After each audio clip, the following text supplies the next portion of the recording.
time to meet today's competitors. We'll begin with the visiting Panthers. Please welcome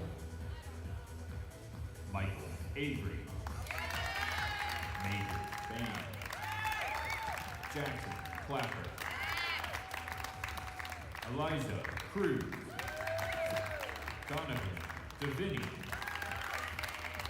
Braden Erickson, Andres Escobar, Jacob Foster, Charlie Kramer, Kevin Lorena, Ricky Mays,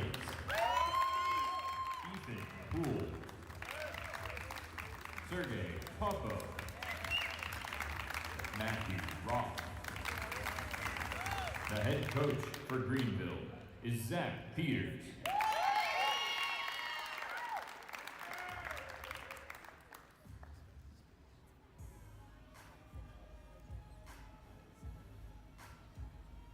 And now, let's meet your Simpson men's gymnastics team. From Ann Arbor, Michigan, Milo Staley. A freshman from Cleveland, Ohio, Alex Campbell. A sophomore from East Dundee, Illinois, William Bacchus. A sophomore from Dumfries, Virginia, Noah Coons. A sophomore from Baton Rouge, Louisiana, Cody Midbow. A sophomore from Ocean, New Jersey, Jake Smith. A sophomore from Jackson, New Jersey, Paul Tiedemann. A sophomore from Tulsa, Oklahoma, Jack Campbell. A freshman from Buffalo, New York, Ethan Drake. A junior from North Arlington, New Jersey, Chris Dwayne. A freshman from Danville, Indiana, Braxton Jones. A junior from Nashua, New Hampshire, Alex Ketchpole.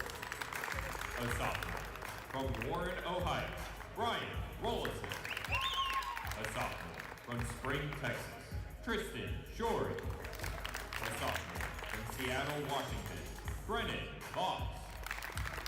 A sophomore from Hanover Park, Illinois, Christian Romero.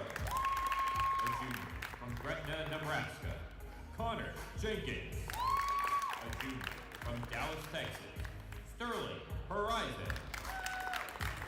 A junior from Powell, Ohio, Ethan Siffas. A junior from Williamsburg, Ohio, Jake Sweeten. A sophomore from Appleton, Wisconsin, Eric Simon. And a freshman from Moore, Oklahoma, Sean Davidson. The head coach of the Storm in his third season is Colin Payne. The judges for today's meeting are Mike Kramer, Matt Reynolds, Dan Bachman, and Brian Cooper. Ladies and gentlemen, we ask you to please rise if you're able, remove your hats, for the playing of the American National Anthem.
Thank All you. right.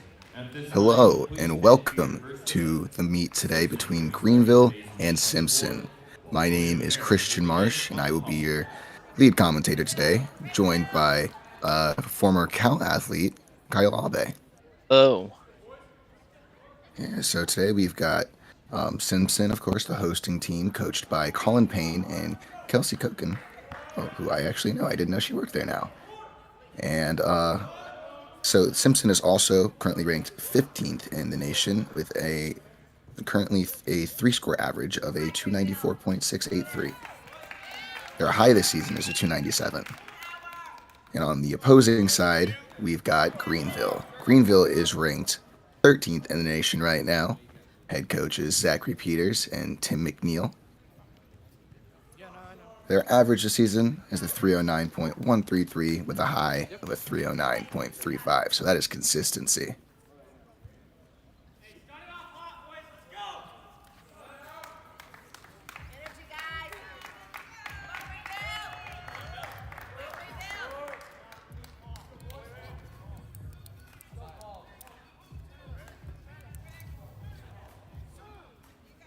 Your 2-minute touch period begins now.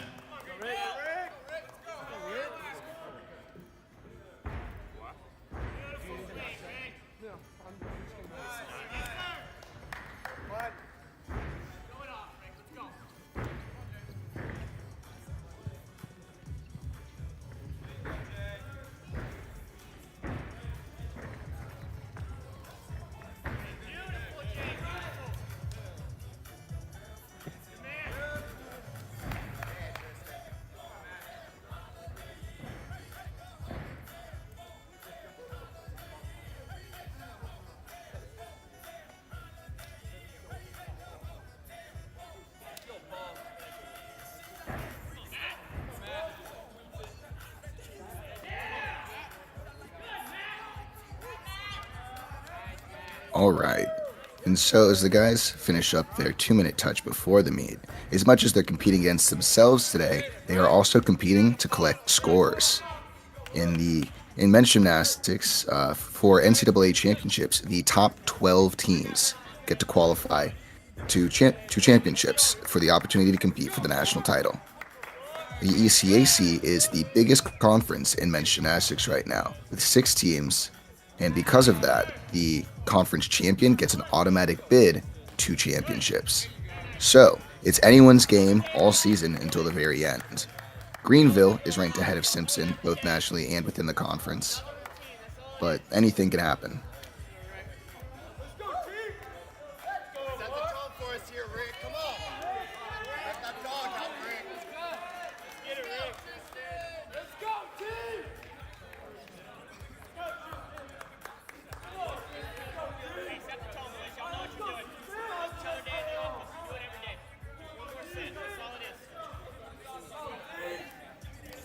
Christian, what are you hoping to see Please here take today? control of your event and begin What the would you countdown. what would you like to see in terms of gymnastics from these athletes? Hits on hits on hits. I want to see both teams go 24 for 24 today. I want Simpson to break that 300 barrier, make them real competitive within the conference. That was a great stick. This first routine here. Yeah, there's been some changes since in the code since we were last competing. Um, what's changed on floor Oh, that so these much has athletes now have to changed on do? floor. So one of the first things you'll notice is that all of the athletes are now doing a scale. Uh, that was a compromise at the FIG elite level to supposedly increase and reintroduce artistry to men's floor. And so it was initially going to be a dance pass. They settled on a scale. And so we'll see it right here, that balance element on one leg. All of the athletes have to do one, or they will receive a 3/10 neutral deduction. And then as for the actual, excuse me, as for the actual tumbling, you'll notice a lot of these athletes, and great stick, which we'll also come back Oh to wow. because there's now stick bonus. So a lot of these athletes will be doing double flipping elements forward because it's the only way to get full value for that element group. And all the twists are in the same element group. So floor got changed a lot. And we got Ricky Mays here swinging on horse. He's a taller athlete. So Those long arms definitely help swing on horse. He's taking full advantage because he's also got a nice circle. It's a good extension there. Difficult single pommel work. Long fade across the horse. These traveling elements, good for difficulty value. Salvato, single pommel loop up into the dismount. Nice. And he gets it up to the handstand. I mean, handstand dismounts are so difficult, not only to do, but they are judged tougher than almost any other skill in gymnastics. I mean, so I'm a registered judge, and in the judging course, they were talking about how there are like, 27 different tenths or whatever that can be taken on a pommel horse dismount. And there's just no skill in gymnastics that can be hit quite as hard. So the ability to do a full pommel routine and swing that dismount right up to handstand, it is the difference for a lot of these athletes. And Ricky did a good job. Yeah, that was a real nice routine. Yeah, to continue with the changes to floor specifically, so because you now need a C or higher for all of these element groups in order to get full value for the element group and maximize that starting score, a lot of these athletes have to do a double front because the twisting elements forwards that were previously worth a D or higher are now in their own element group for twists. And so you'll see a lot of double fronts, and then going backwards, you'll see a lot of back double tucks and back double pikes and back double layouts. The double layouts especially because they all received a 1/10 increase in difficulty value. So those have become a lot more popular. Of course, I mentioned the twister in their own element group, and super interestingly, they brought the NCAA stick bonus to FIG as well. So if you stick your landing, like Tristan did on his dismount, then you receive a 1/10 bonus. So that's a rather contentious change. Not everybody loves stick bonus. I think I'm a fan though, just because there's so many different ways that you can be deducted on a landing, even when you do stick, that the 1/10 back is helpful. Also, I like that it encourages guys to fight for the stick. It's fun for me to watch as a viewer. Agreed. I really like that change. You'd mentioned that the scale that they put in, that was like a compromise. They were thinking of adding a dance element. Was that like a non-acro element, like flares or circles or a press handstand, or was that something completely different that they were thinking about? No, it would have been something completely different, is my understanding at least. It would have been just like a non-counting yet required artistry pass that would have been included some type of dance element, and had you not performed one, you would have received some sort of neutral deduction. Wow. And so they kept that, and so they kept that same like attitude in adding the scale. So I guess you can count the scale. Almost every scale, I believe, is an A. So often it's not worth counting in your floor routine because it's not very difficult. But if you don't do one, you get the 3/10 deduction. So right. Starting here off, you got the full in stick from Alex Campbell. Very nice. And the double front, which he handles very well. It's super easy to let that skill get away from you. I mean, the natural tendency is to kick out, but if you got to get those feet underneath you. And Alex did a good job. Another stick on the double full there, side pass. Oh, strong Nice guy, planche. straight planche. Oh, the handstand. That's Wow. awesome. That is not common. You got to be really strong to do that. I heard they upgraded that skill. They do. I So is believe it it's a a C D now. now? Oh, C now. Okay. Yeah, It's crazy that it was a B before. yeah, right. Ooh, full punch layout. There you go. Slightest hop backwards, little knee form in the air. Now that scale, making sure he holds that for 2 seconds so he doesn't get deducted on the scale and doesn't get the 3/10 for not doing one. Gearing up for a dismount here, sounds like. Double tuck. Oh, and a stick machine today from Nice. Alex Campbell. That was a great... Oh, yeah, he is hype, and he should be. We got some scores in now. Tristan Shorey, that first floor routine where he stuck his dismount, 13-4. And Ricky Mays at a 12.95. Up, we got Jacob Foster, another one of those taller athletes. He's got a great body line. Some more of that difficult single pommel work. That was called a Stockley flop. Maggie are across the horse, traveling backwards now. Both these elements are D's, just packing that difficulty. And popping that handstand. Oh, right Yeah. up. Clean Nice. routine. Well, that was good. That was a super efficient routine as well. So we were talking about how you need to do certain value skills to get the element group credit. per event. And so when they're doing those single pommel elements, and they're doing multiple loops and turns and or Russians in a row, they're doing that because if you do a D value flop, then you receive not only, the D value for the skill, but you got 5/10 for the element group. So it ends up being 9/10 in total. And that's a huge swing, right? Over someone who just does a check here or more, or direct stock lie, right? These are all B element skills. And if you do a B, you don't get the full element group value. So you get 2/10 for the skill, you get 3/10 for the element group. So that person who took the risk in doing the flop, got 9/10 for their efforts, and you only got 5, right? And so that's just a huge swing at the end of a routine if they're able to keep packing that difficulty in on you like that. Right. I also heard, so dismounts now are they have a different impact on the routine and the value that you can get on the routine. Something about incentivizing doing harder dismounts and harder skills in general. Can you touch on that? Yes, of course. So on every event except for floor, funnily enough, dismount value now mirrors what you get for the element group as well. So if you do a C dismount, then you get 3/10 for the element group. If you do a D, then you get 4/10. If you do an E, and so on and so forth. And so horse is going to be one of those events where, it's so tricky to get, from the single handle directly to a handstand for, that base C and then get a double pirouette afterwards. Horse is one of those events where you'll see almost, no one get a full E value or higher for their dismount element group.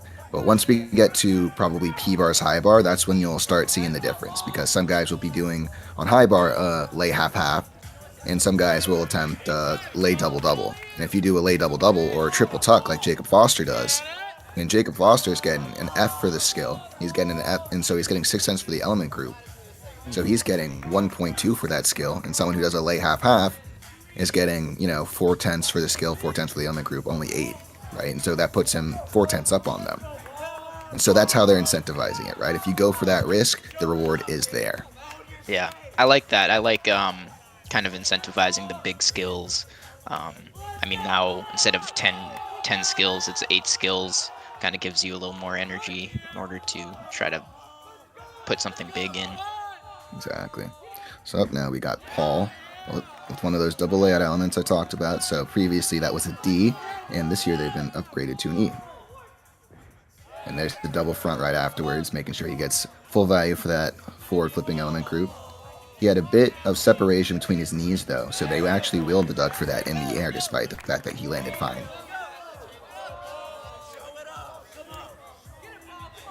Getting ready for his non-acro here, it's a V.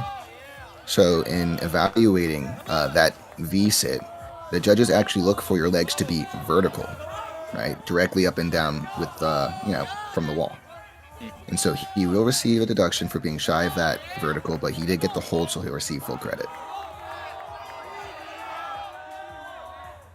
We're seeing a different skill variation here, a Y scale.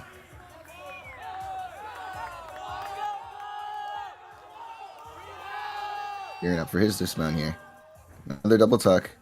Oh, nice. And another stick. Wow, that is 3 for 3 sticks for Simpson. He's awesome. A great floor squad. And we've got some scores in again. Alex Campbell's floor score is in at a 13.2. And Jacob Foster's horse score is in at a 12.5. The floor is generally a higher scoring event than Pommel horse. Pommel horse is real tough to do, and it's toughly executed. So we'll have to wait and see until they both switch events after this before we have a real good gauge of where they're at in the meet. But Simpson's definitely pulling ahead for now. You get the C full scissor turn down. This is another great swing. Yeah. All these guys are doing great work to push their circles out. So that's one of those flop elements, the loop 270 Russian part for a D. That's another flopping element. Into Roth, this is a difficult routine. Into the Magyar, this is the 4th D he's doing here in a row. Yes, routine's packed with difficulty. Oh. Close. All right. So you'll notice he's looking at the judges right there.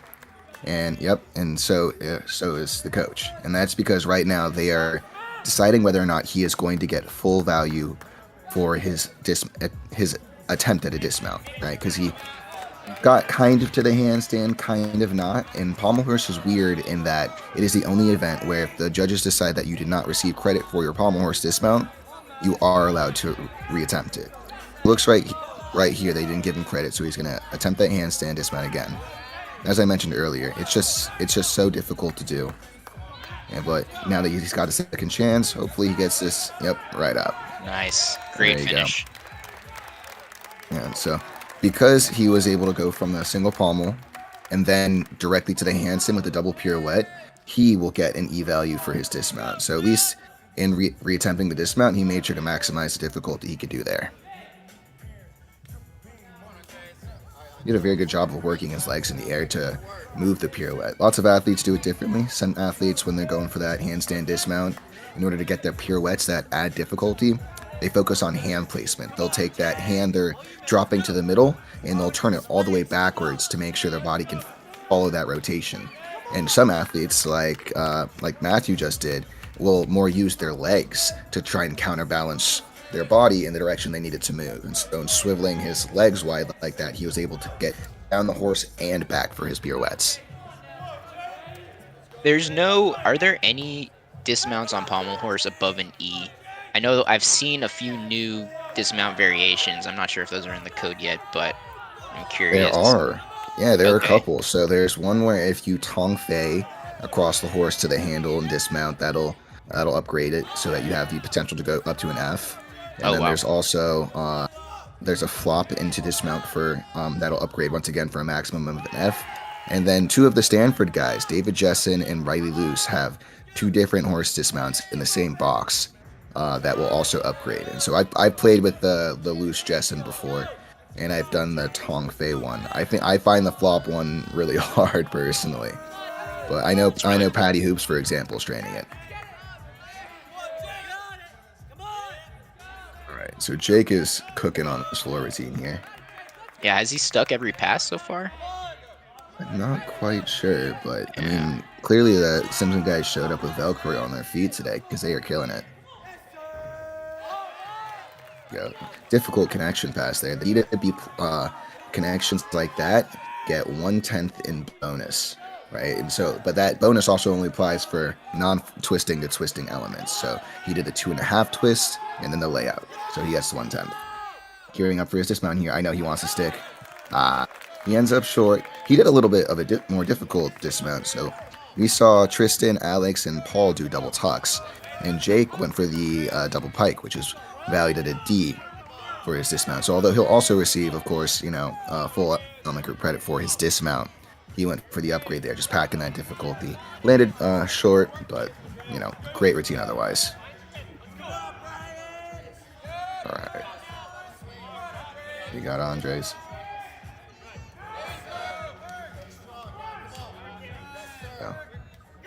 Another D flop, a loop 270 Russian. Now loop Stockley. Great job pushing out here. Tong Fei, a little brush on the horse. Pushing out for this Magyar, pulling it back now on the Savata. He wants to pop this up. I know. It's been a great set. Oh, and nice. There he goes. He stayed strong in his back there. Yep. No, he's pumped and he should be. That was great. Greenville's got a strong horse squad. So to give you another score update, Paul's score is in for Simpson on floor with a 12.85, and Matthew's score is in at a 12.35 on horse, which is crazy because if you remember, his teammates, Jacob Foster didn't fall and go to 12.5, and that is a good score. But Matthew's ability to fall and still go above a 12 is crazy, and it's in part due to his difficulty. Matthew did the hardest routine on horse today with a 15.1 start value. Next closest was Ricky Mage with a 14.7, and Jacob Foster, the reason, his score is still good comparatively is because he started from only a 14.0, right? So, he did his job in hitting the set that he trains, right? And Matthew was just able to overcome his setback by having just this huge start value.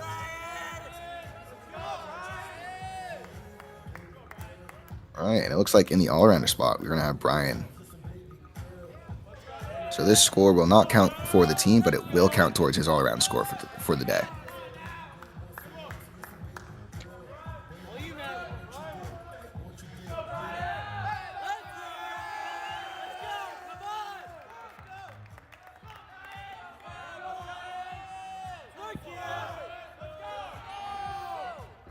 Oh, front handspring double front. That's Nice. unique. You don't see a lot of the men's athletes utilizing front handspring for much of anything, but he did a great job.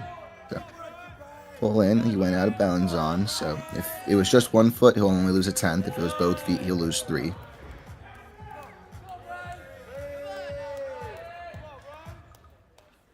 And just to give you a frame of reference for how technical these judges are when they're evaluating these routines. So we saw he did a split press right there, right?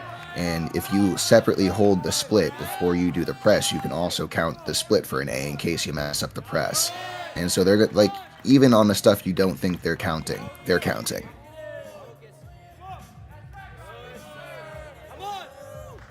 Getting his scale, a little breather before the dismount. Getting ready to pop this up here. How much can they take off on the scale? Like, if you fall out of the scale, is that a full point? Oh yeah, I know. If you fall on the scale, they can hammer you. Wow. Yeah, it really is like a you can only lose situation with the scale. Yeah, I mean, even like the elite athletes are clowning themselves for either doing it poorly or, so everyone's clearly need to work on it. We haven't done them since we were uber young. Right.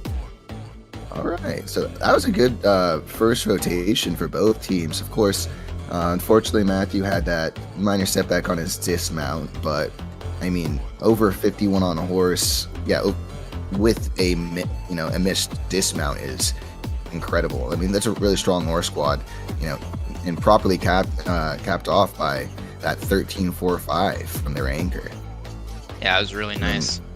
Of course, Simpson was so sticky on the floor with their first 3 up, sticking just near everything, including their dismounts, making sure to capitalize on that new 1/10 stick bonus that is guaranteed both in the NCAA and FIG.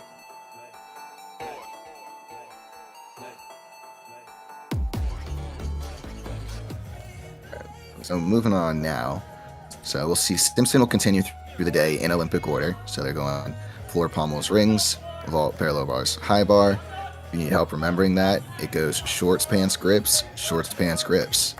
And as the visiting team, Greenville will go in almost a reverse order. So they'll go start on pommels and then they'll go to floor.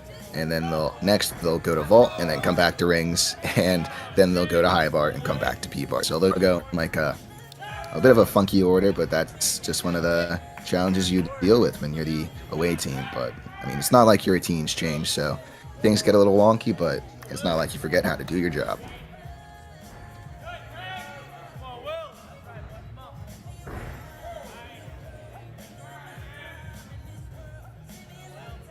So I'm really excited for this floor squad. I mentioned Greenville is ranked 13th in the nation right now for their team score, but Greenville is ranked 5th in the entire country on floor. And I mean, their floor athletes are just out of this world. Jackson Clapper especially is one to call out.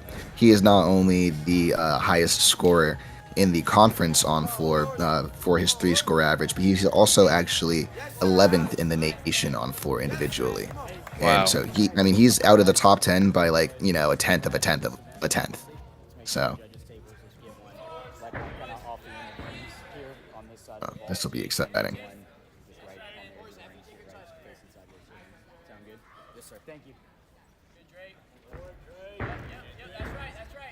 Christian, you were an all-around guy, right? Yes and no. I did pommels, rings, and parallel bars primarily, okay. But my senior year I did do all around, and I did it for a bit of my 5th year while I was doing my first year of law school, and I did unfortunately have to pick one there because between school kicking my butt and gym kicking my butt, I was not getting up. Yeah, I mean it's difficult all around. It's just a different animal, So when you don't even think about it, but college meets are loud, they're exciting, there's a lot of energy that's poured into it, and even when you're not physically competing, like you need to be loud and cheering on your teammate because that energy carries from event to event, from routine to routine, and that energy is like what helps give your teammates the confidence to compete well. Right. And I was finding myself so out of breath running all around that I had to start bringing noisemakers because I'd be like, I can't like scream my head off and then like go run a 4 set. I don't have the lung capacity because I got 5 more events after that. So I was bringing like clappers and like cowbells and stuff to meets. So I have mad respect for the all around athletes. That is a tough gig. Whoa, 3.5. Wow, yeah. Huge. He was super tight in the air. That was awesome. Big step on the landing there, but I mean, steps cap at a 3/10 deduction and a 3.5 is an E, so he can absolutely tank that. Triple rush and real dynamic on his non-acro element there.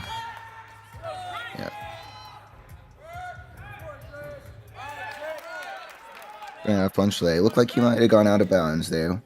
Once again, if that was both feet, it'll be a 3/10 neutral deduction. And otherwise, it'll be a 1. Gearing up for his dismount here. And the double tuck as well. There we go. Yep, he's pumped. That was an exciting routine. I really like that. I'm a big fan of the 3.5. I think it's an exceptionally difficult skill, and he did it well. Right. All right, now we got Ethan Drake. Starting off the horse lineup. It's tough to be a horse lead off. But someone's got to do it, and they put him in this position because they trust him to get up here and hit the set to start the momentum right. On for into the flares. Oh, first flare skills we're seeing today. Getting that handstand up. There we go. Nice. It's a hit. There we go, man. Christian, did they change how many flared skills you can do in a Pommel routine? They did. I don't remember how many it is now. I think it's like 2. They they change rules depending on like the caliber of the athletes that are competing. And so there's an athlete out of Taiwan who's just exceptional at flare work to the point where you're watching this like trying to figure out where even the deductions are coming from, what skills he's doing. You've never seen him before, and I love to watch his horse. It's super exciting. I mean, air flares gets everyone the flares get everyone going, and in response, they seem to take away more and more flare skills every time they change the rules. Like when I was in college at the beginning, you could do a full flare routine and that'd be totally cool. Right. And then they downgraded the flared Magyar Salvato so that they were the same value, and then they for the most part made all flared skills the same value as circles. And then they also decreased the number of flares you could do. And then they decreased it again. And I'm like, goodness gracious, guys. You're getting one of the coolest things on horse. I know. I always love seeing those flared routines. But yeah, it's kind of a little disappointing that they're trying to really crack down on them. Yeah, but it's all right. Ethan Drake keeping the dream alive for now. I enjoyed the flare sequence and I appreciate. All right, Jackson Clapper's floor routine score is in at a 12.6. It does look like he went out of bounds. I see the neutral deduction, red circle there. So we got big double front there.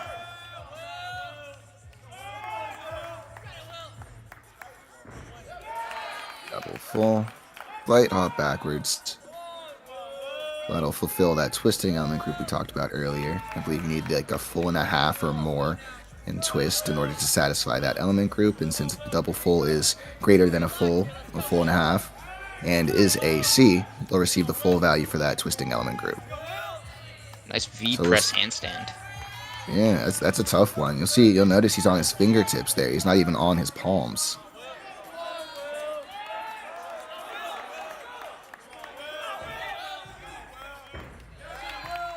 Leg punch full.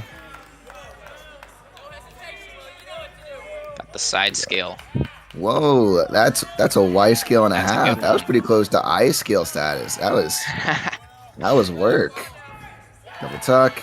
Nice. Oh, I couldn't tell if he got the stick. If he didn't stick, then it was like a 1/10 in place. That was good. That was a good set.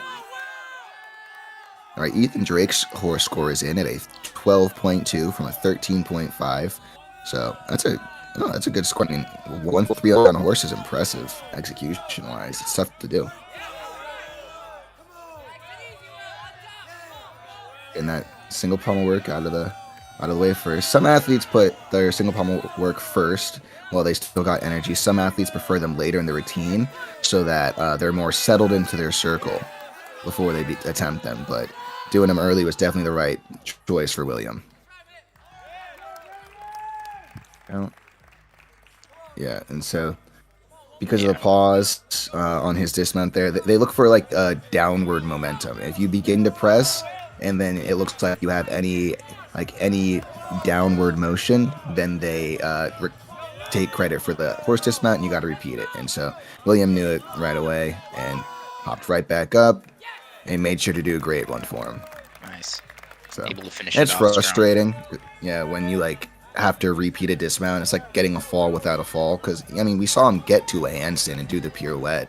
So it's just, you know, when you miss a routine, you expect it to be because you came off the horse. So when it's your dismount, it's just annoying more than anything else. I mean, happens to everyone.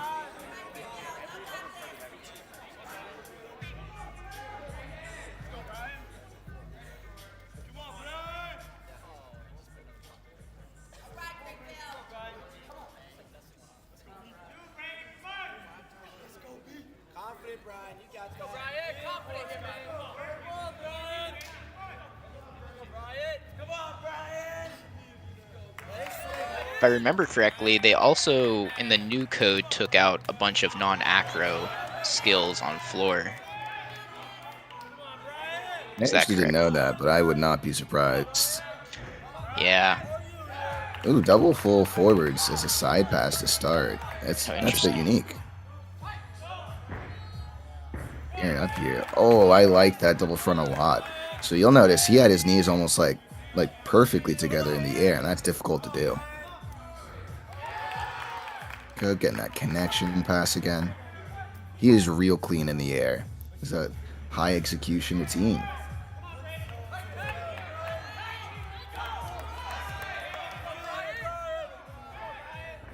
Going for a full 1.5 full there. Very common pass, and he does it very well. Only the smallest adjustment backwards. And so while he is flat on that scale, as we were talking about, his post leg was bent. So he likely will incur a deduction for that. Oh, full in dismount. Oh, big man. And a hot backwards, but that's a tough dismount. You will not see many people generally dismounting with the half-half if they can avoid it, or a full in either.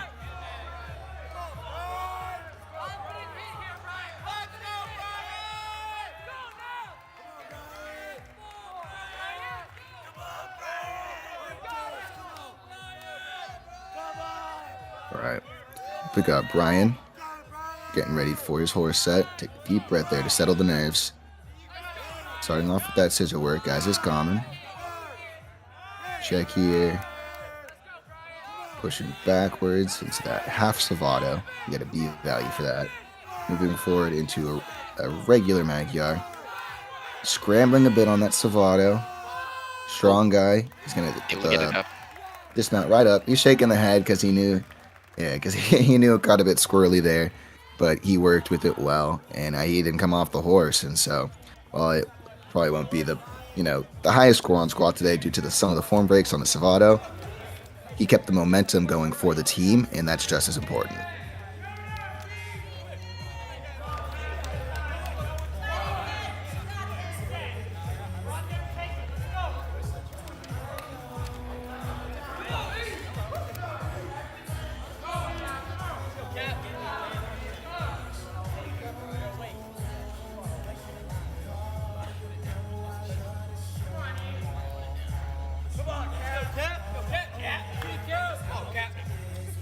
So we've got some more scores in.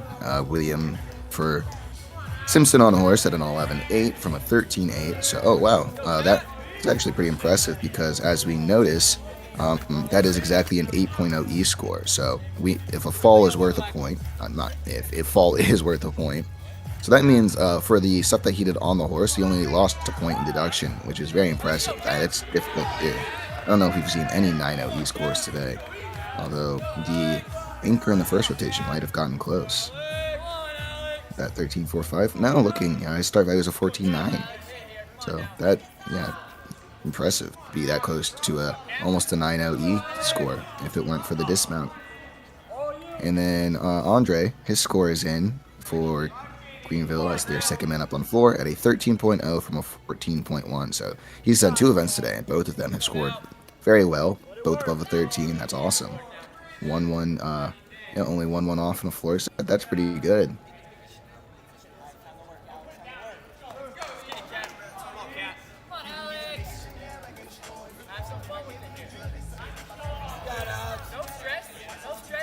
Brian's horse scores in at an 11.2, which is not devastating. I mean, Simpson's very much still in this. And as you said, he didn't come off the horse, and keeping that momentum going is the important thing.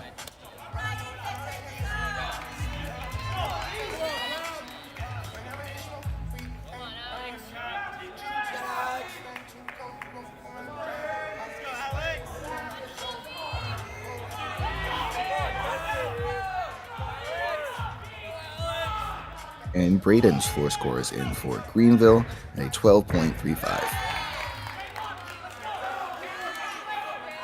Alright, now we got Ethan Poole as the anchor for Greenville. Lay punch double front. Huge pass. That is exceptionally difficult, and he did it well. Yeah.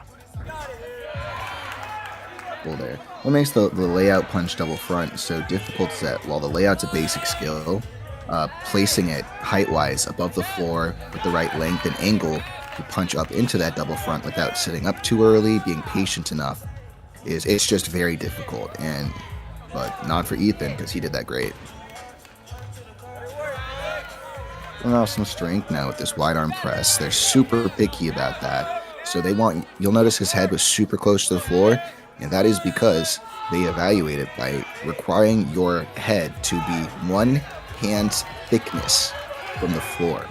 As in, if you were to place your hand on a table, that is how far your forehead is supposed to be from the ground on that. And it looks like Ethan did a good job. And finished right up with that dismount. The double pike as well, which is more common now that it's been upgraded to a D.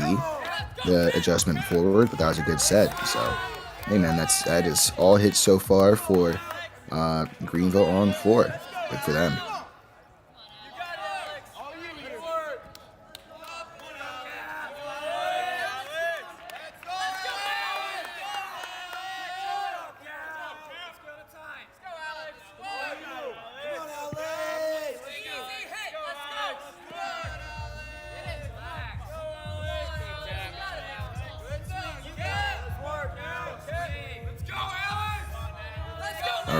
And up we got Alex Catchpole for Simpson as their horse anchor, and he is a great swinger.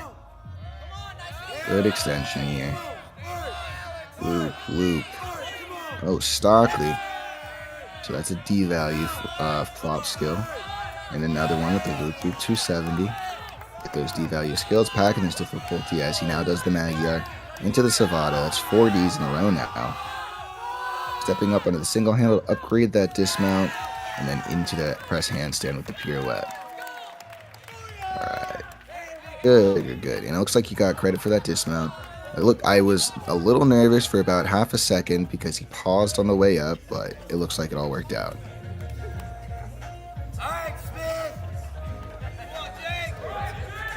So Alex's score will be in momentarily, and hopefully Ethan's will be in a little before that. And after that, all we have left is Mr. Jake Smith, who will be doing pommel horse in the all-around spot. So as I said before, while this will count for his all-around score, it will not count for the team. And the way that works is that, of course, all-arounders have to be on at least 3 lineups in order for it to count for the team and for them to compete as an all-arounder. And so you'll notice the athletes doing an all-around today will be on some events, but likely not all.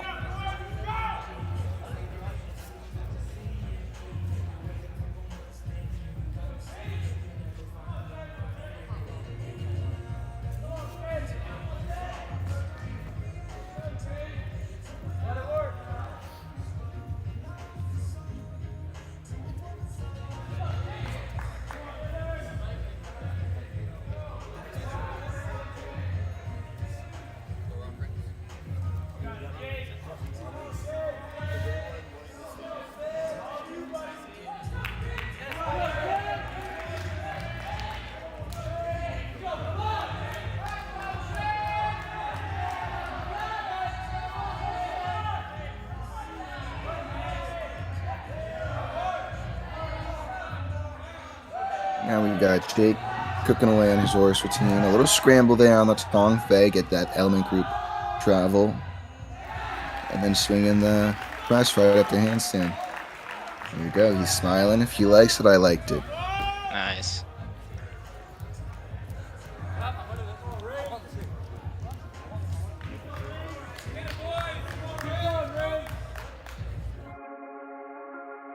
All right. So with the first two events done, I'm going to take a look back. And so we'll see that the floor champion is going to be Tristan Shorey from Simpson, who I believe was the first athlete up. Winning with the first routine is impressive. All right, so that one event titled is Simpson, and the next one will go to Andre from Greenville with a 13.45, although Alex did a real good job almost catching him there with a 13.05. So with the two first events done, Greenville is ahead of Simpson at a 102.4 to a 102.25. And given that Greenville is the 5th strongest floor squad in the country, I feel like Simpson's hanging real close. They did a very good job. And also, I wouldn't be surprised if Simpson actually had the higher floor score today.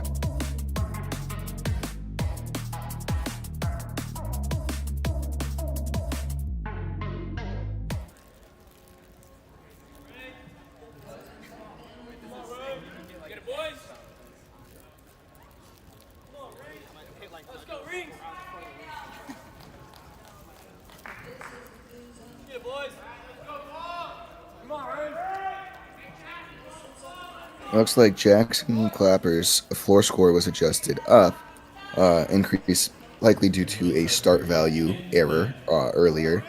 And now that has been corrected, his score is in at a 12.9.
All right, and as we get ready for the next two events here, we've got rings and we've got vaults.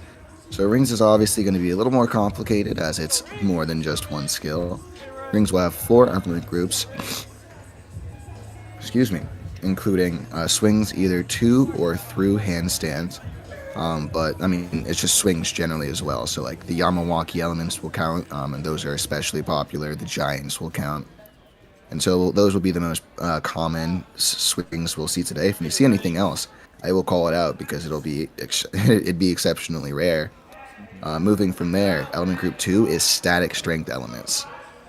So your crosses, your Malteses, your planches are likely what we'll be looking at. Then we've got swing to strength, so all of those positions I just listed, but with a swing element before them. So commonly you'll see a back uprise cross, or a back uprise Maltese, or a back uprise planche. Right, swinging and then pausing in that final holding position instead of lowering or pressing to it. And then of course you've got the dismount with that awesome scaling rule now. So we'll see some athletes do simple dismounts so that they can stick and make sure they get that stick bonus. And then we'll see some athletes push the difficulty on their dismount so that they can maximize the difficulty value they're getting and push up that start score.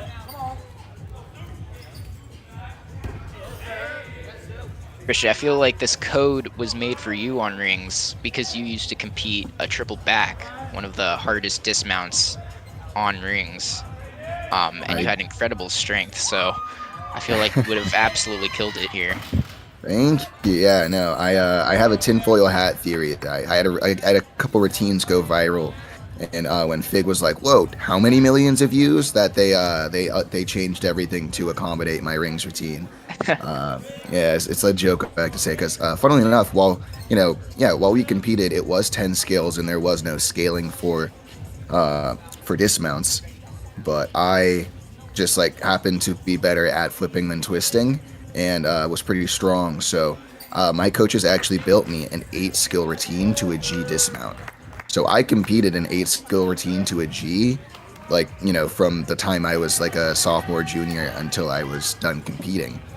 And that is now like the meta to do it. Like, all these are 8 skills, and if you do a G, you're way ahead of everyone else. So I've been trying to convince my coaches to like bump up my records in the book and bump everyone else down. I'm like, no, Yeah. you see, like they had more skills, but if we're accounting here, Azarian Maltese got downgraded, and so did Bryce Straddle Planche.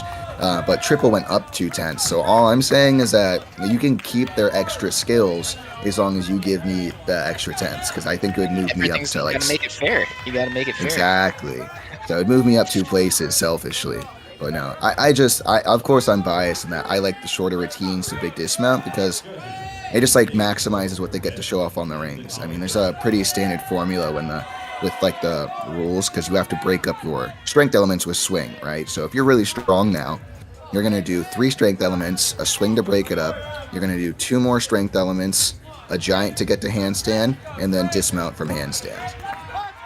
And so that's what all the routines are going to generally be formatted as when you are strong. And that just opens the door for those athletes to put that energy into 2 more strength skills that they'd normally have to do, into cranking an extra flip on their dismount or an extra twist. And I just think it's exciting, and it makes those strength positions better because they're less tired when they do them. Definitely. So we're seeing these swinging elements now. There's Yamawakis, there's double flipping elements while holding on to the shoulder on one so bad, I literally never competed one again. So every time I see Yamawakis, I'm like a little jealous because, he did a very good job. Oh, They looks devalued like he one might of have them. gotten the stick. Oh, nice. They devalued one of the Yamawakis, is that correct? Or did they devalue both of them? Both of them, yeah. So Wow. Previously Tuck was a C and Pike was a D, and now they are Tuck is a B and Pike is a C. But what you'll see is there's like a way to upgrade it if you do the Yamawaki directly into a giant. So we got double full there on vault. Nice big skill, starts more 14 for this code, and he kept it on his feet, and it looked like he managed to keep it in the lines as well, so that they'll judge the pre-flight, they'll judge his shape in the air, but that should be a pretty strong score.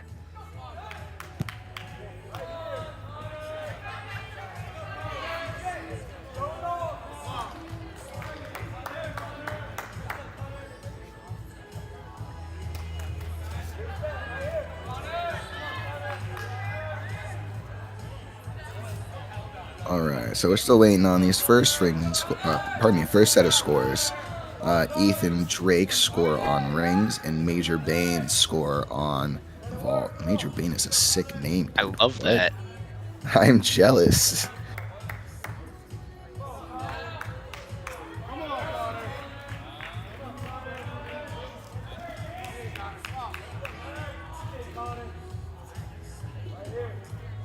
Alright, so Major scores in at a 13.4, as I mentioned, from that 14.4, so that's a good vault score. Generally, vaults, you want, like every event, you want to be as close to that 9.0 E-score as you can. Judging, gets harder with time, so typically you'll see, like, the best routines at around that 1.3 to 1.0, maybe 9/10 execution range. In vault, because it's only one skill, has the opportunity to be higher. So while 1.0 off is good, we could see some athletes who are pushing into the 9.5 E-score territory. And Ethan's score is in at the 11.55. It does not look like he got the stick. Unfortunately, it's not noted on his score.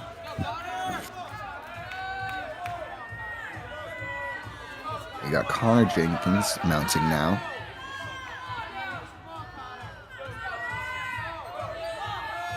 Ooh, Nice. Strong cross there. Kip L. Kip L is tough, and you wouldn't expect it to be. But, like, you have to bend your arms to do a kip, and they still deduct for it. Not fair. Right. Yeah. And a good lower cross there. So that was that static strength I was talking about. While the first one was the swing the strength. So he's fulfilled both of those element groups now. Cast front giant. Back giant. Catching it in the handstand, but he's making these minor adjustments. Those will add up. Giant through. And a tuck half.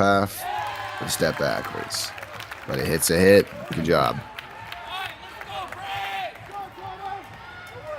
All right, now we got Braden Erickson.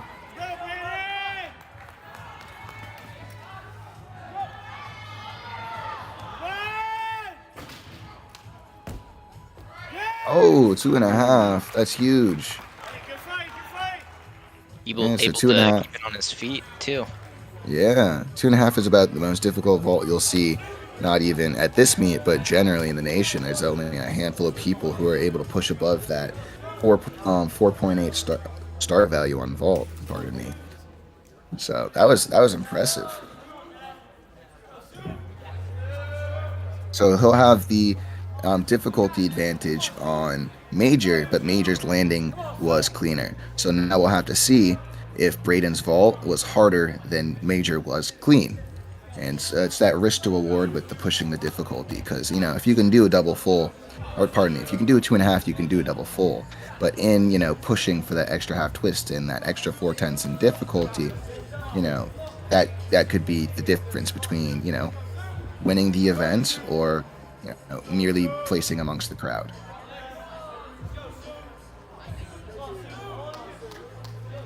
And even in the event that, you know, either one of these teams or do not qualify at NCAA championships, you have the opportunity to qualify as an individual if you are ranked highly amongst the remaining teams.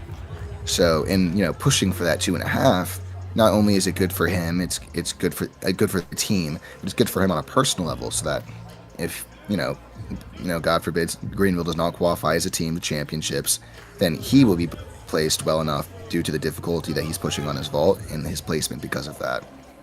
And his score is in now at a 13.85. So he was able to outscore Major, and that was because of his difficulty. Connor Jenkins' score is in as well at a 12.5. All right. And Alex Campbell is strong. It should be a real good routine.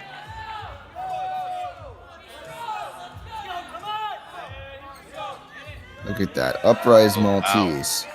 Nakayama, which is just a fancy name for the bounce cross like that. That is a tough skill and not super common. Get Bell here. To roll forward, give him some momentum into the front giant. Making some adjustments.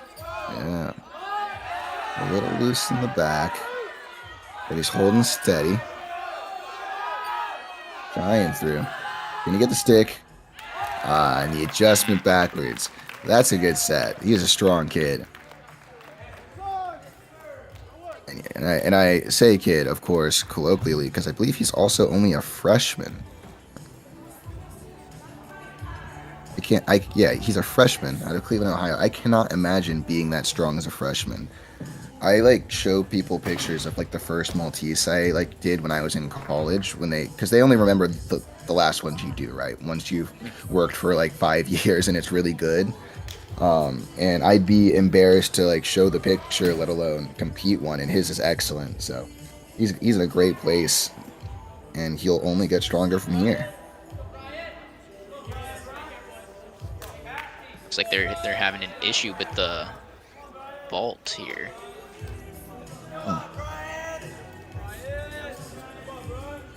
Little equipment misfunction.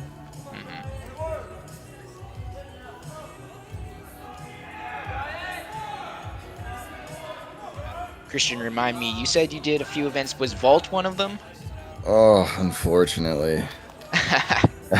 Why Vault is actually unfortunately? Vault's actually the only event I never competed for the team, and for good reason. I swear, Vault and I if it could fight back, I would literally box Vault, dude. Fisticuffs.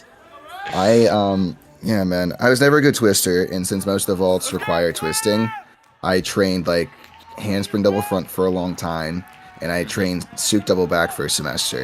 And Oh, I got wow. pretty good. Yeah, I got pretty good at Souk double back, and I landed short once and was like, never again, dude. I'm gonna blow my knees out.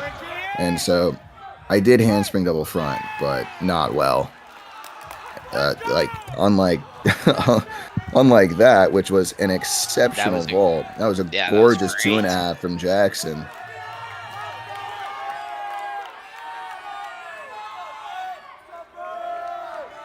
Wow, that was phenomenal, and it wasn't even the last vault.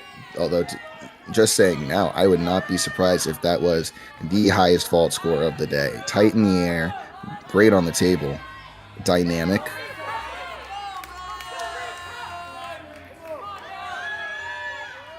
But I will say Braxton Jones from Simpson is the highest vault score. Oh, upright straight, lower Wow. Maltese. This guy is huge. Brian Rollison is actually also tied for, not tied, he is first in the conference on rings. You are watching the best ring swinger in the ECAC right now. And with good reason. I mean, look at those strength positions, the difficulty, the execution, right into a great swing skill. And so you'll see he connected that Yamawaki directly into the front giant to upgrade it. Comes back with the back giant out. Can he finish it off? Let's go. The giant through. Oh, double Double, double. double. Oh, that's Wow. huge. Yeah, he landed Able to stay on short, his but I feet, mean, though. Yeah. wow. I mean, he sticks that dismount. That's all American territory. That is a strong guy doing a real hard routine.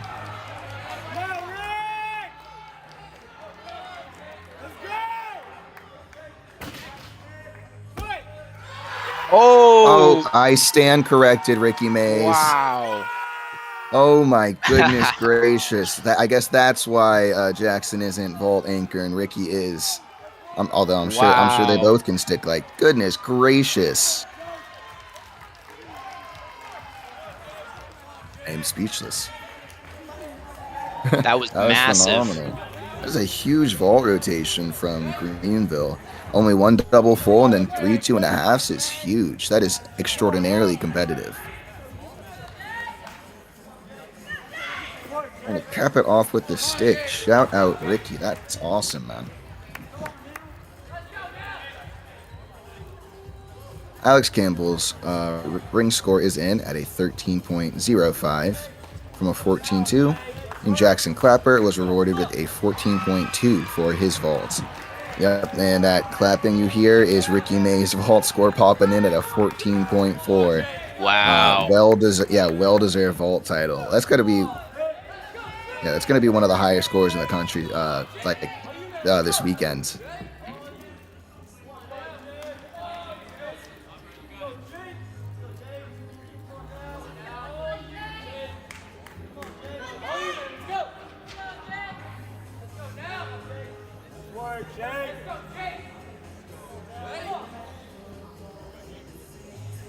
All right, so Jake is getting ready for his ring set here. It will not count for the team, but it will count for his all-around.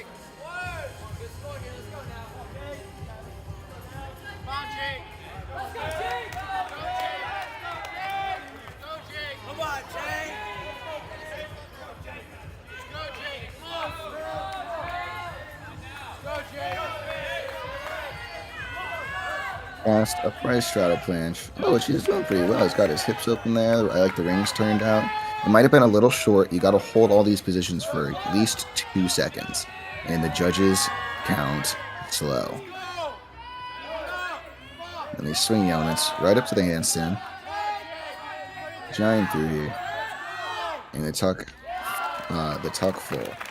There we go. Good ring set, Jake. He is chugging along on his all-around today. All right, so just to do a quick recap, Simpson is at a 150.45. Greenville is at a 159.05. And I mean, what a vaulting rotation from Greenville. 4 for 4 hits. Last one was a stick. Although Simpson cannot be counted out because the strongest vaulter in the ECAC is on Simpson's squad. And it's also important to note that you'll notice the point difference between the teams was 2 points before we started this rotation, and it's much bigger now. And part of the reason is because vault is a significantly higher scoring event than rings. Vault's generally the highest scoring event, actually. And so once again, we're going to have to wait for Simpson to go through vault before we have a more accurate picture of where these teams are at and what it's looking like they're going to come out at for their final scores today.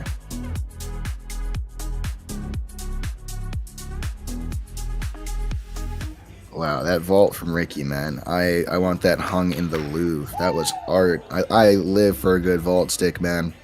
Yeah, no, there's nothing more exciting, I think, than seeing someone land on vault, and I don't think anything gets your teammates or anyone in the crowd more pumped up than a stuck vault. Exactly. Kyle, did you vault?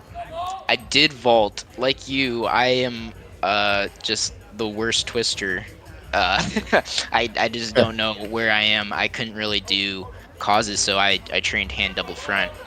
And yeah, that was, a lot of times straight to the butt, but the few times you're able to land a vault like that, it's great. So anyone who can put down, I guess it's not 5-2 anymore. Is it 4-8? It's a 4-8 now, yeah. Right, yeah. Anyone who can put down any 4-8 vault, it's just really impressive. Exactly. And Greenville did it 3 times over that last rotation. Yeah. I wonder if we'll see any handspring double fronts today. It's unlikely because it's not the most common vault, but it's not, it's not impossible. I don't know what all these kids got in store. And the double fronts are actually more common this year than they have been historically. I've just been seeing a couple. Normally there's like 1 or 2 guys, and there might be like 4-ish this year. And one of them is Caleb Palacios from Springfield. If you have not watched his handspring double front, not only you, Kyle, but literally anyone listening, I highly recommend watching Caleb vault. It is quite frankly insane. Almost like he gets an insane pop off the table. We're talking like handspring triple front area. It's crazy. Yeah, respect to anyone out there doing handspring double fronts. They can be pretty frustrating. I understand that. Gosh, for sure. I'd have days where I'd come and I'd land every one, and then 2 days later it'd be time to go back to vault, and I'd miss every single vault I did for 45 minutes straight. Yep.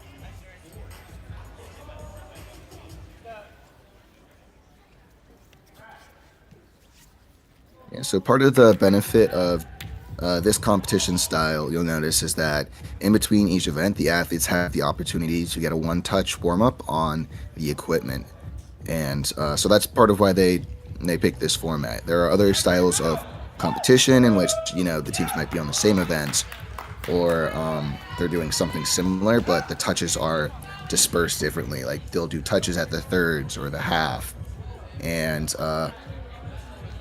athletes prefer to have a touch, and so if the coaches are willing to accommodate that for timing reasons or just general meet flow, then they'll have this opportunity to take their 2-minute touches in between each event and make sure that there's no event that they're competing that they haven't touched in over an hour or two. Because imagine you're a high bar specialist, you get all that time before the meet to warm up high bar, and then you don't get to touch it again until the meet's practically over almost 2 hours later. Not only does it make your routine difficult, it can also be slightly dangerous at the least. So that's why you'll see so many pauses in the meet today. So make sure those athletes are properly warmed up. I mean, they've got a mission to accomplish. Not only are they both teams trying to win today, they're both trying to collect a score to qualify to NCAA championships. And if you need a touch to make sure your athletes are ready to knock their routines out of the park, you do what you got to do.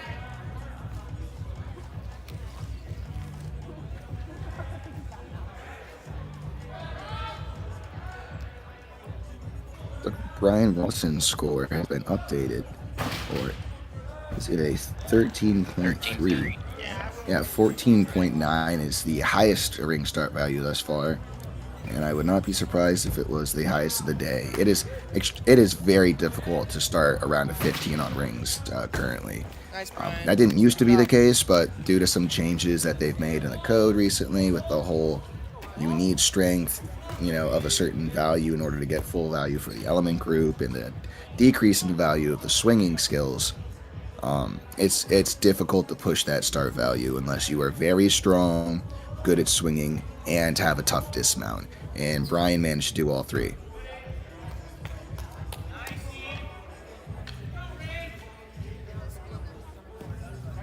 A little over halfway through, Christian, what did you do to keep yourself psyched up during long meets? I mean, you mentioned you had to carry around like a noisemaker or something. Yeah, I'm a 1 foot in front of the other kind of guy. So, I'd get halfway through, and then I'd be like, oh, cool, we're halfway through. Now I got it. Now it's time for the next event. It's just, and for me, instead of, I guess, like, being aggressively in for 2 hours straight, it's making sure you're flowing in at the right moments so that, like, you're still present and enjoying yourself. And at least me personally, I don't want to burn myself out by trying to stay aggressively focused for 2 hours straight.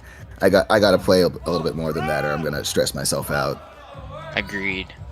All right, upright straight. Oh, and I love it. I'm a stickler for upright straights, so I prefer them with the rings turned out like that, and he does a great job making sure those hips are in a straight line behind him.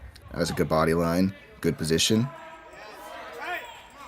Swinging with the swing elements now. So that tuck Yamawaki back up rise L. He got a B for the tuck Yamawaki. And the swing handstand, that's a C. Another C element with that back giant. Time for the dismount here. Lay half. Oh, he didn't want it. Yeah, no, that was a good routine. The lay half is a super difficult dismount. It requires a lot of patience. And the judges are pretty tough on it. So, like, any bend in the hips at all, and the judges are all over you like white on rice.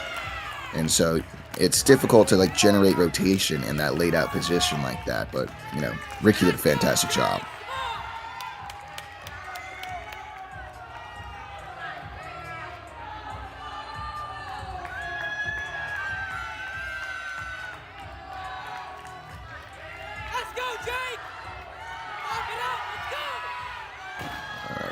Vault here from Jake. Oh, nice. And a double full. We see why he is on the lineup. He was moving and grooving on that.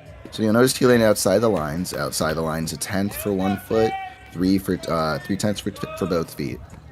And so that'll be reflected in his score. It's like a neutral deduction, of course. But I mean, he landed a double full. That is a difficult vault, and he did it very well.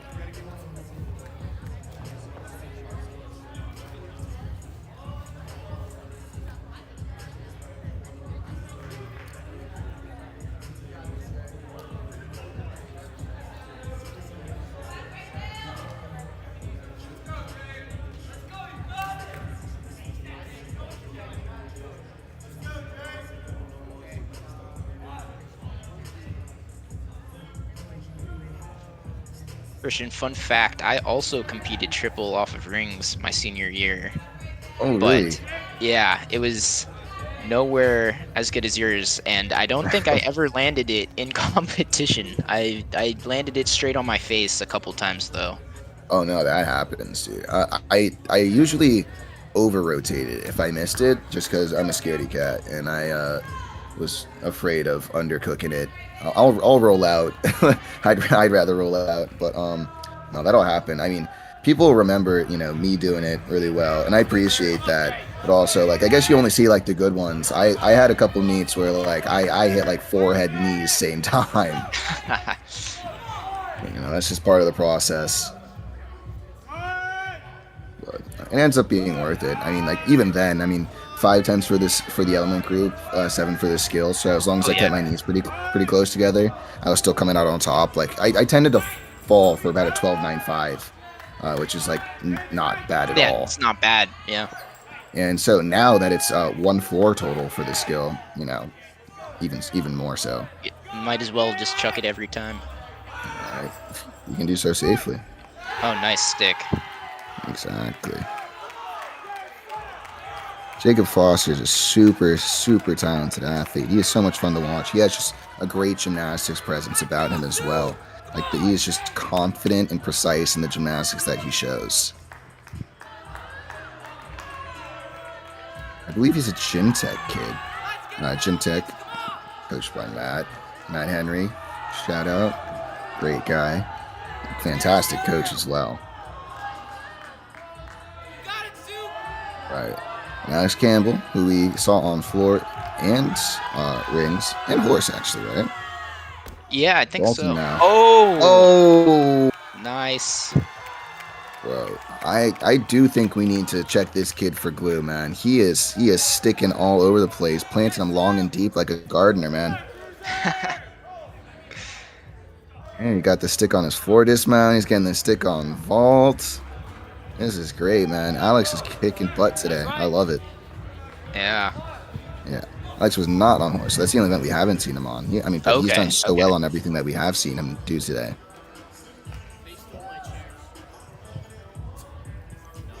Yeah, so we had Jake Smith score in. So that double full starts at a 14-4. He scored a 13.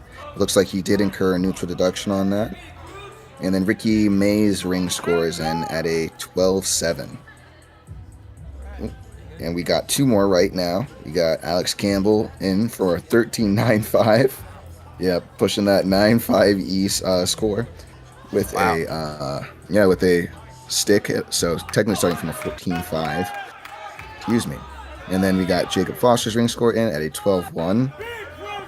But it's also worth noting that he starts from a 12-6, it looks like. So wow, that is clean. Yeah. Here we go. Oh, an uprise malt. And another Nakayama. Oh, these guys are strong, man. They are not playing around.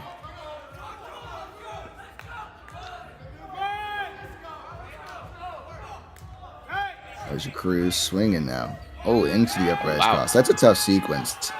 Oh, my goodness gracious. What? Oh, there's nothing more clouded than that cross pull on rings, dude. Cross pull is so cool. Takes so much strength. Absolutely. Especially there towards the end of the routine. Oh, seriously, man. Legs are strong. Oh, and then the lay half dismount. Big man, big routine. Yeah, no, you hear the guys going crazy, and man, I'd be screaming too. That was awesome.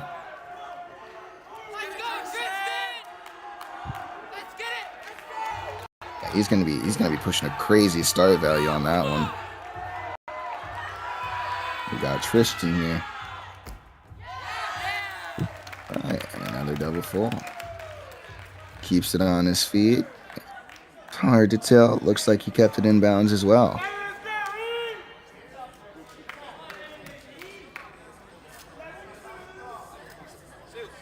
And so part of the trouble with being strong enough to do these ring elements is that, I mean, the harder you try to compete these ring skills, it's almost like the harder the judges try to take them from you.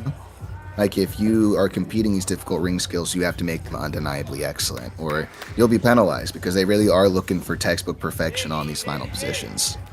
There's so much you can take off in those rings positions, slight over grips, just body's not completely in line. It's so easy.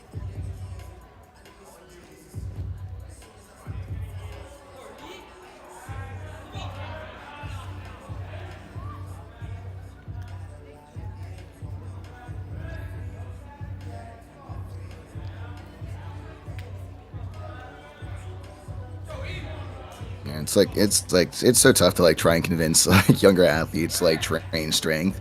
Because the first time they compete the skill, they get like just, murdered on it by the judges most of the time. And I mean, after you put like hours and hours of work, training these skills, it can be like super like deflating to like see that effort not necessarily immediately reflected in your score. But it's about staying persistent in that work is when it becomes worth it, because when the skills are undeniably excellent, you're scoring so much better than the athletes who didn't take the time and effort to push those skills, and it balances back out. Christian, how often did you train?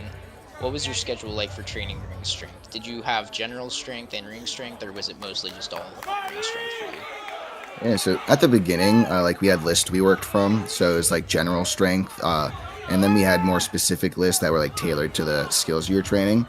But by the time I had the positions, like I mostly just did my routine work because my routine was strength. So I do the skills in my routine, and then I would just play with the order or run the sequences over and over again. I'm a big do the skilled up to build it up kind of guy. Right. And yeah, that is a nice cross position right now, showing off to the judges that it is not difficult for him.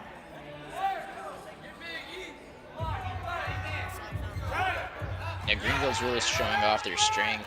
I think almost all of their routines have had a Maltese in it. Yeah, Maltese or some other D-value strength element. Like Ricky didn't do double layout. Ricky didn't do a Maltese, but he did that great straight planche, which is still high value. Right. Yeah, so I mentioned earlier today that the double layout elements were upgraded. That's true on floor, where I believe we also saw Ethan do a double layout, but it is not true on rings. So double layout on dismount on rings is a C. We've got some more scores in. Tristan Shorey, his double full on vault came in at a 13.3. Elijah Cruz, looks like they gave him a stick. His score's at 11.55, start value at a 12.7, which doesn't seem right. I mean, we watched him uprise Maltese, Nakayama. That's 5 plus 9. And then he did an uprise. Did another Maltese. Then he did Yama. Yeah, he did another Maltese. So mathematically, unless they didn't give him credit, his start value doesn't make sense. And that was the best vaulter in the ECAC. Braxton Jones putting on a clinic. That was a great vault. Super clean in the air, as we saw.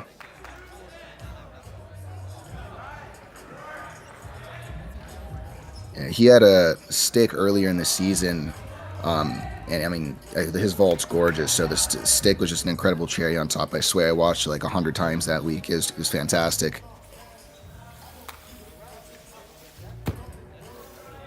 Yeah, it looks like there's some stuff going on with Elijah's start value. Unless they didn't give him credit for a lot of the skills in his routine, I can't imagine that's his start value.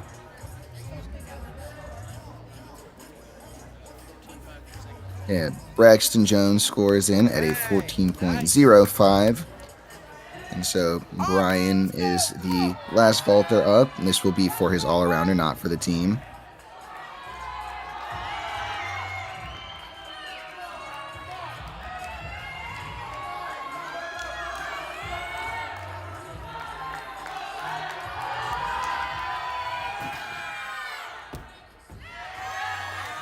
Double full, out of frame. Hope he kept it to his feet. He was definitely activating them quads, though. That's why we lift, to make sure we can save landings like that. All right, so Ethan Poole's ring score is in at a 13.0 for Greenville. And so just to take a quick look, all right, you've got Simpson at a 204.95 halfway through the meet, and Greenville at a 208.4. And that's great for both of these teams. So Simpson's been, chasing down that 300 barrier. And the way you want to look at it at this point in the meet is if you give them, a 12.5 average per event for the next two events, it's like a 50 on each event. And so they're on track for, a 304, almost a 305. And that'd be fantastic. In Greenville as well, same, applying that same general math ahead, they're on track for a 308, which would be right on par with their average. I mean, consistency wins meets, and they are pulling ahead right now. Go over the event winners for those last two rotations. In first place on rings, we've got Brian Rollison, the 13.3 from Simpson. And on vault, of course, the man himself, Ricky Mays, with that awesome vault stick, is the vault champion for today.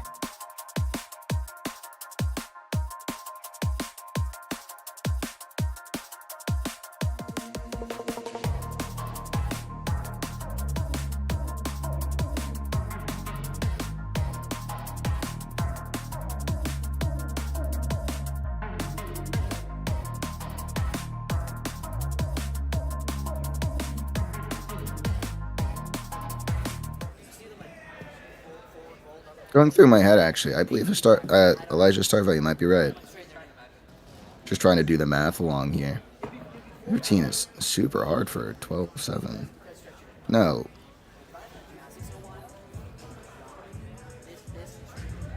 Yeah. I still don't know what's going on there, but I guess they'll find out. Yeah, it definitely did not seem like a 12-7 start.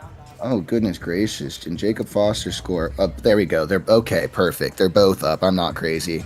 They were Elijah's ring score was updated. Pardon me. I'm pulling a Steve Harvey here, I guess, now that the inquiry is in. So they had Elijah Cruz's start value to 1.9 too low. So with the updated score, Elijah is at a 13.45 and is now the rings champion. And they updated Jacob Foster's score as well. His start value should have been a 12.9, and as such, he is up to a 12.4 in score, getting that 310 boost. So pardon me to Elijah. I knew your start value was higher than that. Your routine was really hard. Yeah, just like going through, I wonder. I mean, a million different things can happen. I was counting in my head, and he does about 2.7 in difficulty for the skills themselves. So it's possible that the judges forgot to add his element group values. And as such, once he got that added back, which should have been like 1.8, 1.9, then that's how we get to the 14.6. So lots of math going on. I mean, it could have also been something as simple as, he pressed the wrong button on the keyboard. But I'm glad his score got fixed and his efforts were rewarded because that routine was sick.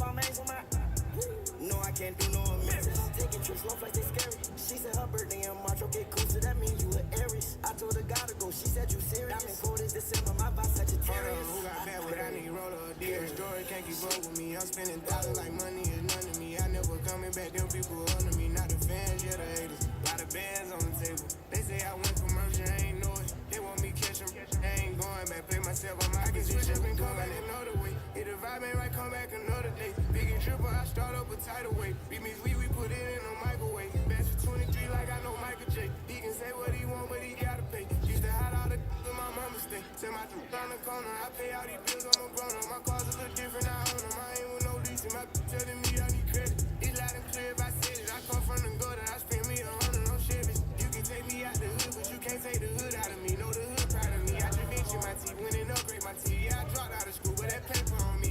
Hold on, who got bad what I need? Roller or deal, story can't keep up with me. I'm spending thousands like money is none to me. I never coming back, them people under me. Not the fans, yeah, the haters. Lot of bands on the table. They say I went commercial, I ain't know it. They want me catch them. Your 2-minute touch period begins now.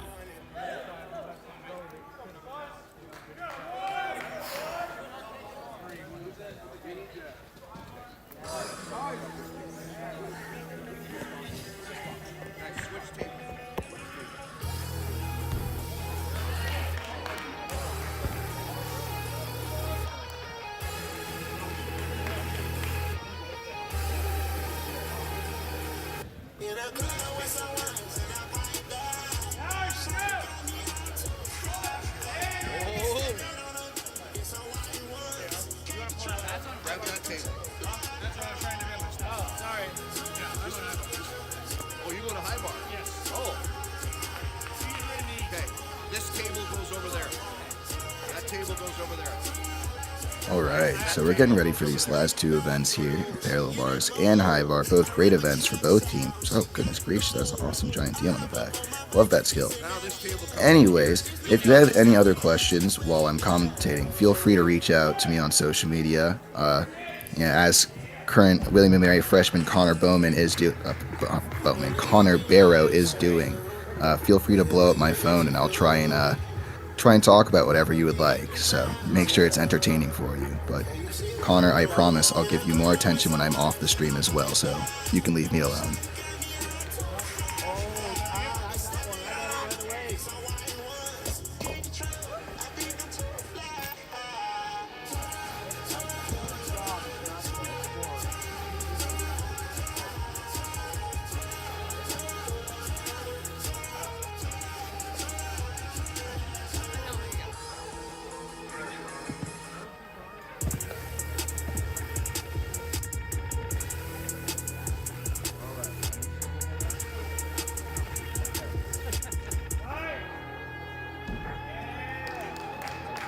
Judges, please take control of your event and begin the competition.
All right, and it is looking like we are ready to start parallel bars here.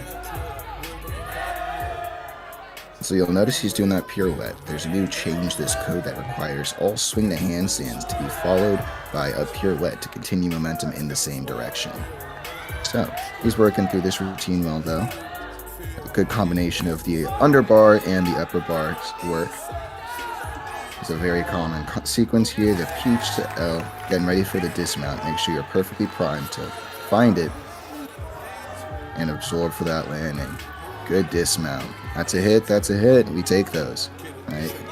You know, it's easy to think that the first routine up is like the air quotes worst routine or the, you know, weakest routine on a lineup, and that is far from the truth. No, I mean, on a 4 account squad, no routine is weak, just to preface. And from there, leadoff is an extremely important position because it's imperative in setting momentum for the event. So often these guys that we see who are first up were chosen to go first because they are consistent and they are good. Not only are they one of the best 4 workers, they are trusted by their coaches and their teammates to hit and set the momentum off right for the squad. So we got Michael Avery here working. Big pike to Kachev. Working for the straddle. And just a little too far. I mean, that was huge air time on that. And so, as he recovers here, he is going to strategize a bit with his coach, right? He's already fulfilled his release element group by doing and catching the pike to Kachev. So he could repeat the straddle just to attempt and, you know, recover from the fall by getting that difficulty back on the straddle to Kachev. Or he could mitigate the risk by just proceeding with his routine, right? I mean, he's probably got more than enough skills to have a full counting routine, so he can just move past it, which is what it looks like he's doing, and move through the routine, doing some damage control, cranking his double-double. It was nice.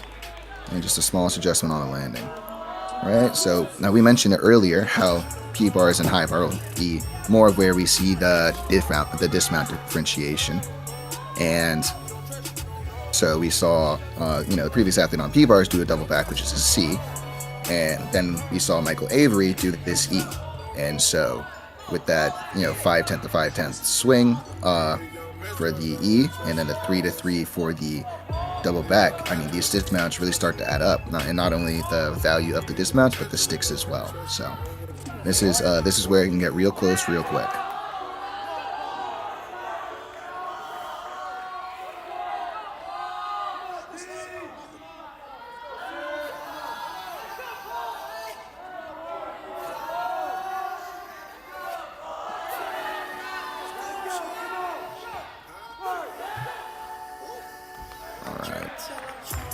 We're getting ready. He's starting at the end of the bars. Oh, for this giant Dion, that is an exceptionally difficult skill. It's the one I was calling out earlier. Yeah, I mean, yeah, that is not easy to do, let alone compete. Many athletes train it for years, so he wouldn't be doing it. He wouldn't be competing at it if he couldn't do it. So it's unfortunate he came off, but he'll have the chance to reset, get that momentum back up. Swinging underneath the bar like that, doing a full twist on one arm, upside down while you're moving, and then coming back to the middle of the rails, incredible. So you see that underbar work, the giant into the moist support. With that specific tap, actually, you end up getting a C value for the skill. Into the back toss, which is not as common, but is a fun support skill. And a double tuck that he Great sticks stick. upright. That is great. So as I was just saying, the dismounts and the sticks are going to be really what's swinging from here. Who can hit and who can stick. So he did a great job mitigating there.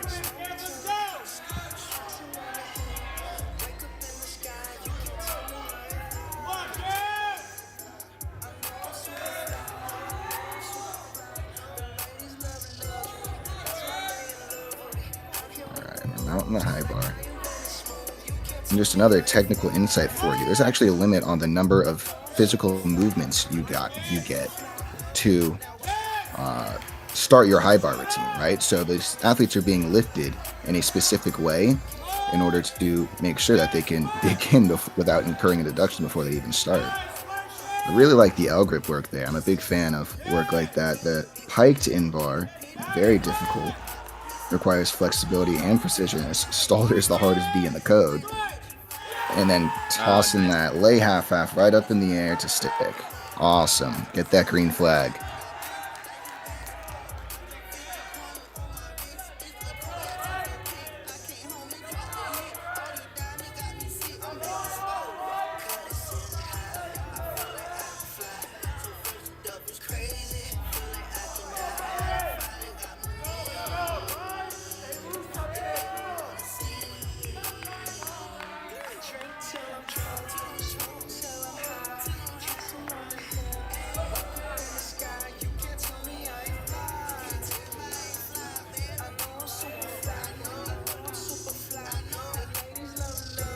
So parallel bars is a little higher scoring than high bar generally, but what's more important across these two events, as the scores will begin to equalize, is that the falls will be the most important thing. Like who's going to hit per hit, who's going to stay on the equipment. Because I mean, if you have one bad fall, not only are you losing the 1 point for the fall, but you're incurring deductions while that happens, so you can easily lose 2 points, right? And you see the score difference between these teams, and one bad rotation from either team can increase or decimate the difference. So, making sure we reset that momentum, as both teams have had a miss on the back half of this meet, is going to be the important part.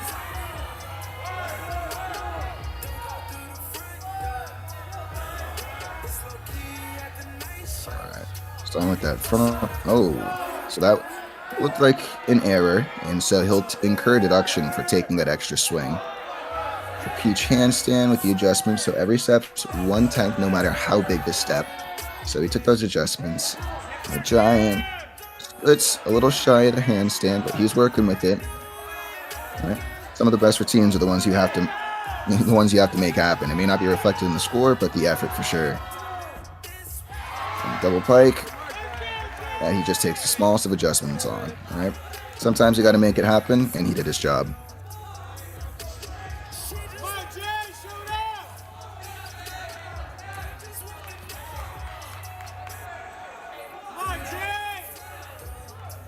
All right, and Jacob Foster once more for us today. Getting ready for a dynamic high bar routine. All right, so that was a Yamawaki, although, yeah, there appeared to be some errors with it. I'm not sure if he kicked the bar, if his tap was a little off there. But when you execute that skill, they're looking for a straight body as you fly over the bar. And so the bend in his hips will be deducted, unfortunately. They're super tough on it. And he found it was better to just hop all the way off and reset. So he's going to take his 30 seconds. He would have received credit for a release as he caught the skill, but whether or not he got the full value for a Yamawaki is only going to be known to the judges until we see a start value.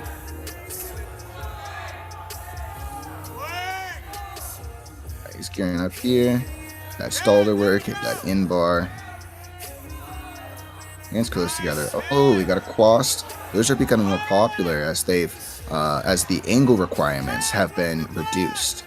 So for those skills, you don't have to, like that. That was pretty close to a handstand. That was a great angle. You don't have to get the exactly 1, 2, 3. close to the bar, goodness. But he keeps it. All right. Yeah, so the reason those quad skills are becoming more popular is because you can catch them further from handstand without being penalized as harshly. So you'll probably get, close to no deduction for the angle on the quads, and that's awesome because those skills are pretty much judged out of existence previously. So his routine, you see some meta elements in that. Yeah, he's doing a quast and the triple back dismount as well.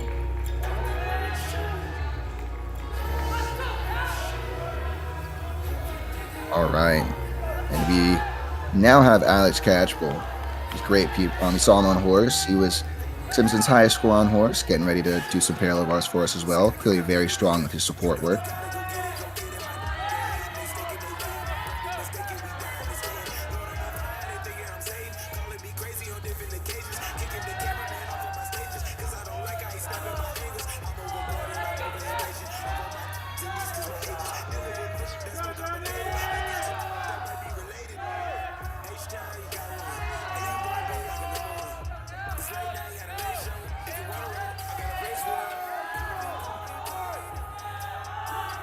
Alright, so that was a Hanma swing handstand, but as we saw, he had a bend in his hips and he had to really press it up the handstand, so it's possible that he is not going to receive credit for the Hanma swing handstand.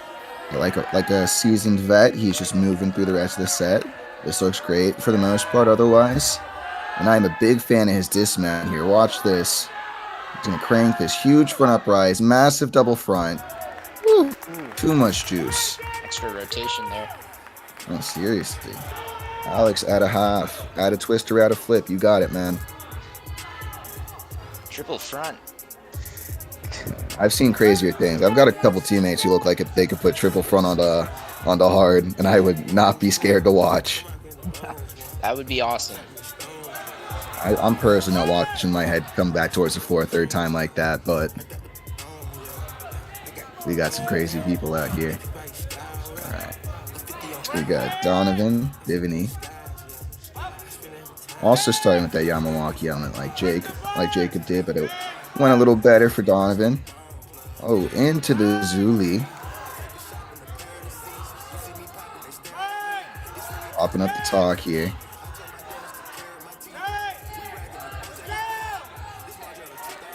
A one-arm giant. Nice and easy B. Crowd pleaser. Gearing up for his dismount here. Dub. And only the smallest of adjustments. That was a good set. Very clean.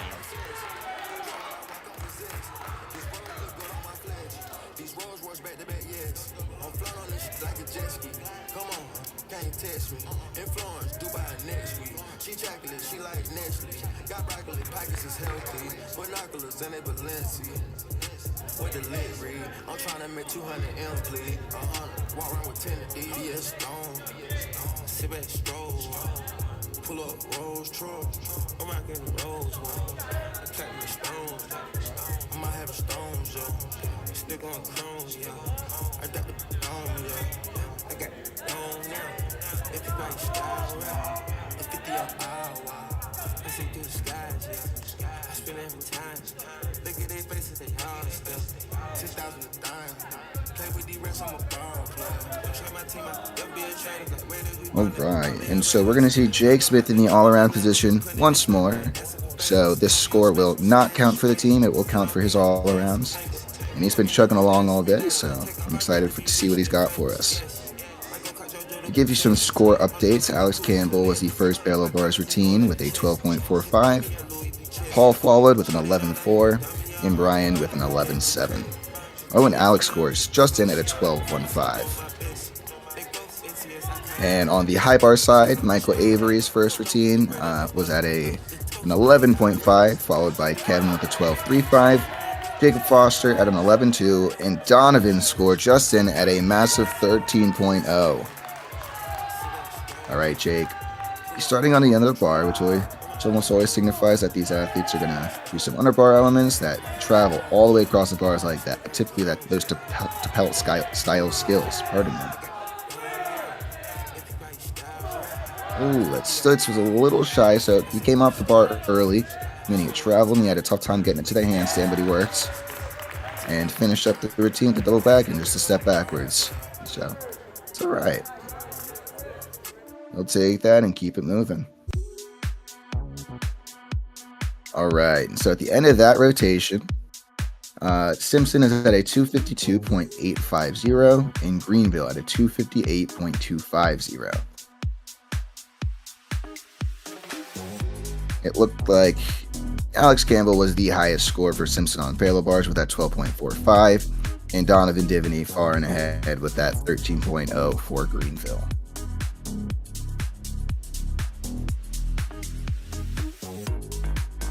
And so if we're going to apply that math ahead again, so, Simpson is looking for that 300 area. They're about, 47-ish points off.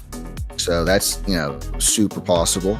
They're going to want to average around a 12, across the next couple routines, 4 up, 4 count. So 4 12s put them at a 48, and they'll break that 300, pardon me. And Greenville as well. I mean, they can absolutely go above a 50 on parallel bars, and if they do so, they're still on track for a 308. And, that's right on par with their average. Will be a good score. Well, could be a counting score for their qualification NCAAs. And on that, you'll notice that the athletes in the ECAC some of them tend to do all around more often than you'd see in some of the other conferences. And that is because, typically the teams that are fighting for NCAA qualification, if they do not know whether or not their team will qualify, they begin strategizing qualifying their individual athletes, right? And there's a certain number of scores you need per event or for all-arounds if you want to qualify as an all-arounder to NCAAs in the event that your team doesn't qualify. So it's like a 4-score average, essentially. So they take your highest score and they replace it with whatever you get at conference. And from there, they take the top 5 from a non-qualified team, of course. So, if, you're on a team and it's looking like, you're on the bubble, you're not sure whether or not the team will qualify, teams will strategize and say, hey, you got to do all around at this meet and, the next 2 to make sure you have enough scores to have an NQA and then do all around or that event at conference and then qualify as an individual in the event the team doesn't qualify. And so there's like strategy within the strategy here.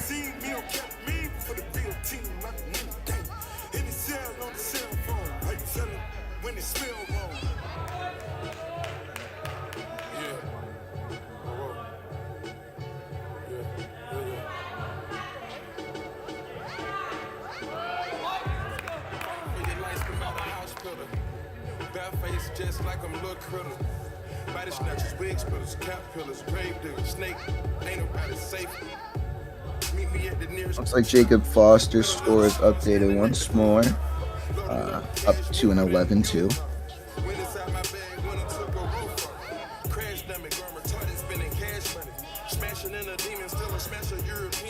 And Jake Smith his score is in at a 12.05.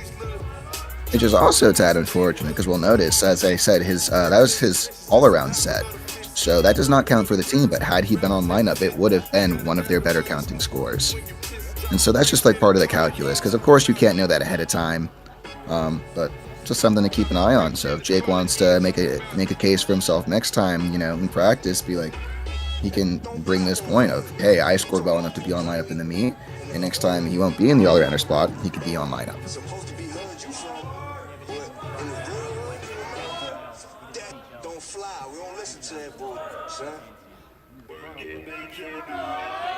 Christian, are you more of a P-bar guy or a high bar guy? Oh my gosh, parallel bars all the way, dude. My high bar was laughably embarrassing. I strictly did it for the purpose of having an all-around score. Because I was a big rings guy, my shoulders don't really open or relax the way that they really should if you want to have a nice high bar swing. That, and I'm like way too dumb to understand how the bar bounces. So parallel bars I could make work though. I was pretty good at underbar, so I did the peach handstand work, the giant work. I was really proud of my double front. I had a pretty nice parallel bars dismount. Oh, nice, yeah, double front, that's massive. Yeah, I got like wicked good at sticking it. I think like between like my senior year and my 5th year, I got to a point where I was like sticking half the ones I competed. Oh, wow, consistent. Yeah. What'd you do for a release on high bar? A vault catch, dude. Like, Oh, let's go. oh yeah, I did not do high bar, man. I cannot. I did like I did a vault catch and like a one arm. I never even learned a Chinese tap. So most of the time I did like, you know, a bounce tap to like a double back or a triple. Oh, the old school. Okay. Oh, Bounce tap exactly. to triple. Yeah, that's cool. I don't think you probably haven't seen one of those since like the before you. Yeah, no, and 80s or 90s there's or a something. yeah, and there's a reason for that. It is not a viable strategy. So my high bar routine was like a break glass in case of emergency kind of deal, like a career high of like a 12.5. It was the guys would make fun of me actually while I was on the bar. They would like go crazy when I like did my stalder, and I was right there making fun of me with them. So.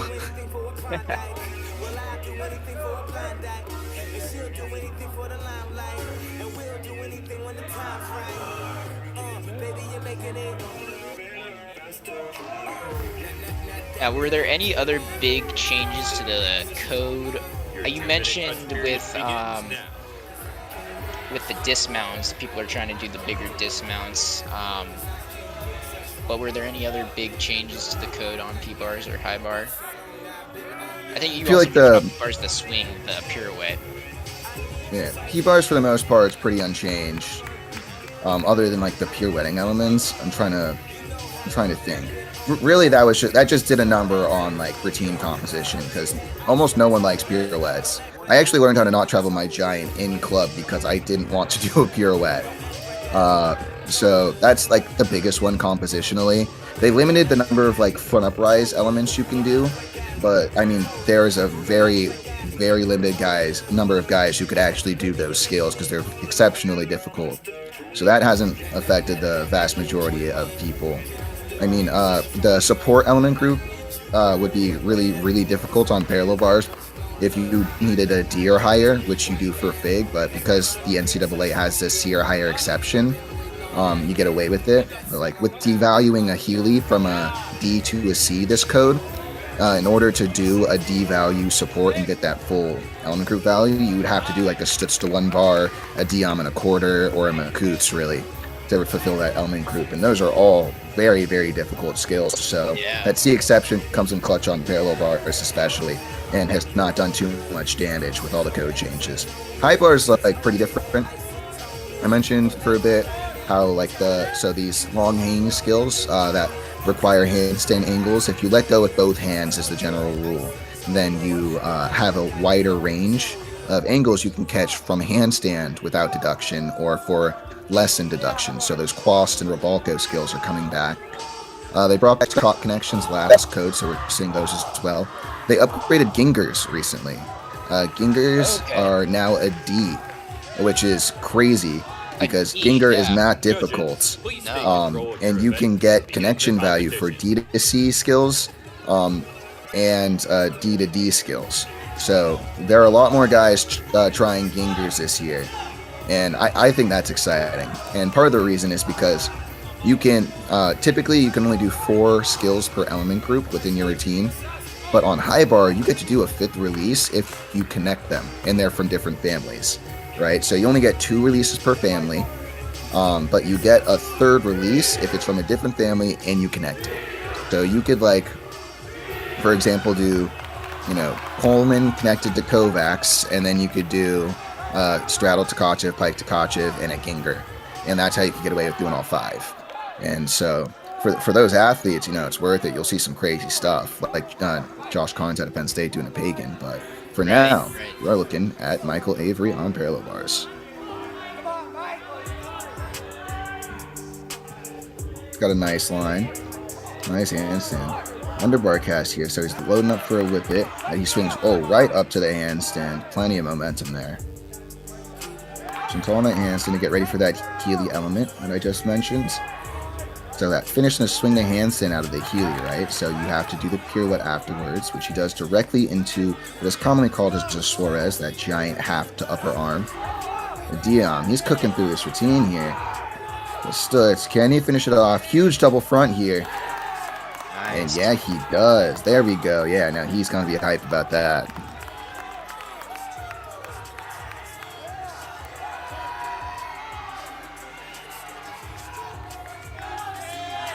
All right. And this is my good friend Jake Sweeten swinging on high bar here for Simpson. Another one of those taller athletes. Good at that in-bar work. Seeing him popping that talk up. So you'll see more talk. Oh, here we go. Strap. Oh. Stratovkachev. So slipping through the bottom there. They are looking for credit to when you get your hands on the bar and peel through the bottom, they're looking to see if you swung through vertical in order to determine whether or not you're getting credit. And so they're looking at that now, deciding whether or not he's going to repeat, because although there's risk, he didn't get credit for a release. So he'll have to do it if he wants credit for that element group. And as I was briefly mentioning about the talk skills, because you need that, C or higher for the in-bar element groups, that's why those Takamoto skills are so popular.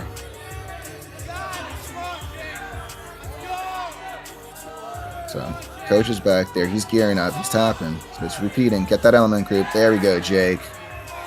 Put it on. Swinging over now. Oh, he's getting agitated. So he can do the German Giants. Those are tough and they're unique. I love that sequence. You do not see many people doing Germans. Oh, pike in bar, and he got super deep on his pike there. Beautiful. It's difficult to do. Cranking this bar for his dismount. Tuck full, and just a small hop backwards. All right, good job, Jake.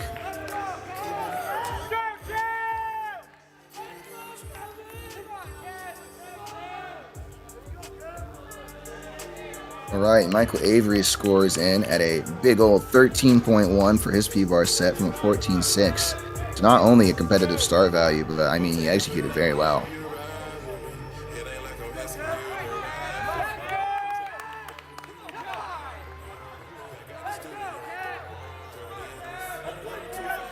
Right, now we got Kevin for Greenville. Oh, I literally don't even know what skill that was. It looked like a 3/4 Gadsden to hip one bar. That was like, yeah. Yeah, so Gadsden was upgraded to an E, right? I believe so. Yeah, and so if you do that 3/4, it's a D. And so that's a really smart way to pair that, actually. That's pretty ingenious from Kevin to do the 3/4 first skill directly into the one bar, because then you don't have to catch it in the perfect handstand on a single rail. And you get credit for that very difficult support element group, like I said. And just short on the dismount. Unfortunate, because the rest of that was real good. Yeah. I'm really blown away by the Gadsden-esque elements at the beginning. That was cool. Yeah, really smart construction there.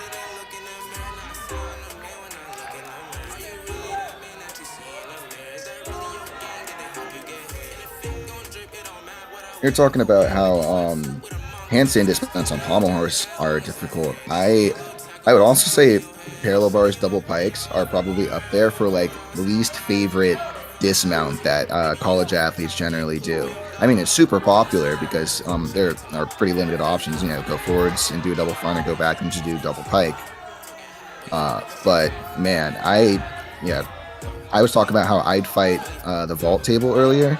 I know plenty of people who would get in the ring with a double pike on P-bars if they had the opportunity. All right, so we're seeing Brian Rollison one more time today. Swinging for us on high bar. Got to be gearing up for a release here. Tkachev. Oh, big old late Tkachev, and he puts it on. Back with the straddle Tkachev. There we go. Swinging out. Nice lock arm. Good distance. Into the one arm to stall there. This is great. He's gearing up for the dismount here. Put it down. Yeah, Brian. That was great. Great routine. Nice lay half and a small adjustment on the landing. All right, so Jake Sweeten's high bar score is in at an 11.1 for his high bar set. So he did have the unfortunate mess on that first Takachev, but he managed to get up and put the rest of it together well.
We're getting ready for a P-bar set here. Donovan, who blessed us with that great high bar set.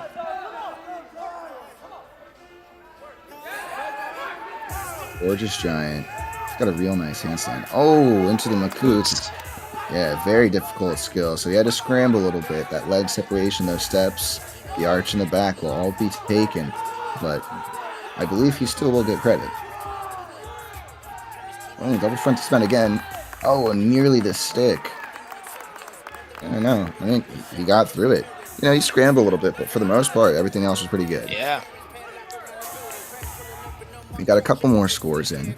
Brian Rollison at a 12-4 for Simpson on the high bar. And Kevin at a 12-2. So 12-2 even with the fall. That's pretty impressive. He was on track for beating Avery then if he had landed on his feet. He even stuck it.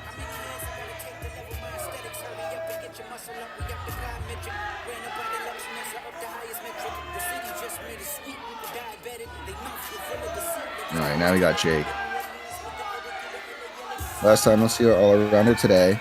Oh, wicked Takachev tap. Look at that. Big turnover. Massive. Big, tap. yeah, big height. Those are huge. I love that. All right, let's get this guy to throw Luke in the set. Now he's doing his in-bar elements to the long hang, that jam to the elbow grip giants. Great sequence. Real quick onto the one arm, show it off for that B. Crank the bar for that dub dismount. And step like it's easy. Yeah, no, you can hear the guys going crazy and well deserved. Jake did that like it was nothing, man. Yeah, that was great. Massive, massive height. What about you, Kyle? Are you more parallel bars or high bar? Oh man, I think I competed the same P-bar routine since JO's. Like I did not like it. I couldn't do any upper bars. Whenever I swung, my shoulders just would not allow me to get up in the front, and my underbars were just pretty not great. So I'd have to go with high bar. Fair enough. Oh, Peach happened. Oh, that was nice. Gorgeous, dude. That was so pretty. Oh, Mr. Jackson Clapper. Goodness gracious, this is fantastic. He's hitting all those handstands. You know, this is excellent. Please, stick. Oh my gosh. Wow. That was wow. Yeah, and he is losing his mind, dude. I'd celebrate so hard you'd see my mugshot on the news, dude. I don't know what I'd do. That was fantastic. Straight up and down too. Yeah, no, that was a really good set. I mean, wow.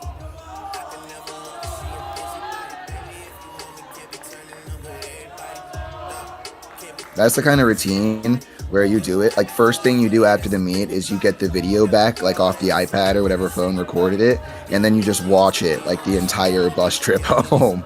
Oh yeah. On repeat. And it goes right into the favorites folder. All right, so we got a couple more scores in. Jake Smith at a 12-7 for Simpson on high bar. And Donovan, his fellow bar score is in at a 12.95. And with that last routine from Jackson, I imagine Greenville will comfortably come away with the win here. But Paul has the opportunity to push Springfield over that 300 this season. Oh, he does the Elker Giant and the Russian Giant. Real difficult swinging on those inverted shoulders like that without even dislocating them. Popping that talk right up to the handstand. Yeah, great end-bar work here. Great long hang work. Get the bar moving for that Tato Takachi, but you put on, swings it over. Come on, Paul, bring it home. Oh, nice. Money. There we go. Money. There we go. Yeah, they're going to be real excited about that. I think we are well positioned to see a season high score from Simpson today. So while they likely did not get the win, I think they are going to be ecstatic about this team score. Yeah, the previous high this season is a 297.75, and they are at a 289.350 right now. Score coming in at a 13.75. It's massive. Yeah, no, that checks out. That was gorgeous, dude.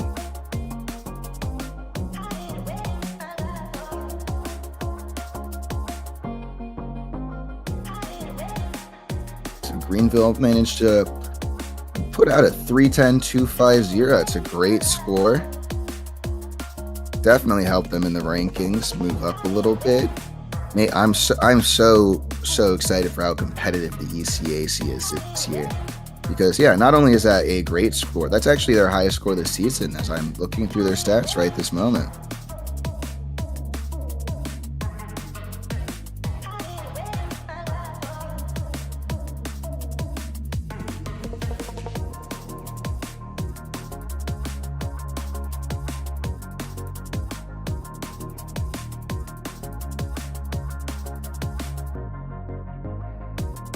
Still waiting on that final high bar. Oh, there we go. 12.95. Yeah.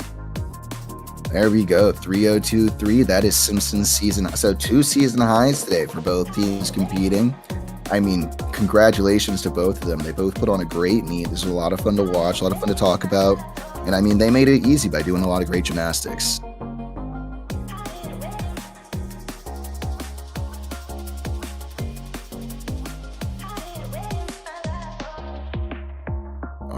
So just to run through the events.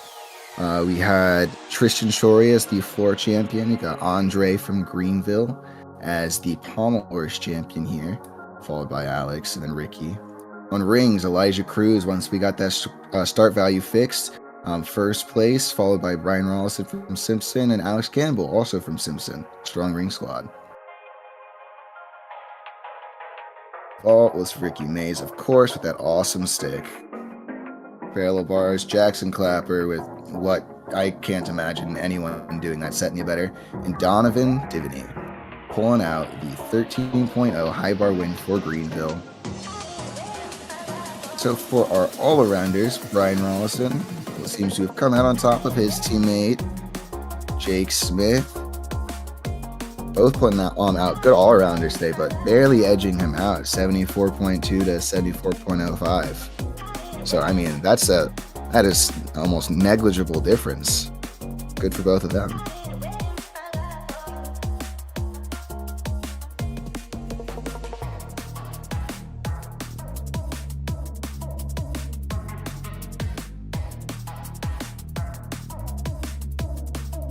All right, well, thank you so much for listening. Once again, my name has been Christian Marsh, joined by my co-host and friend, Kyle Abe. Thank you for tuning in, and congratulations to both the teams today. Have a good one.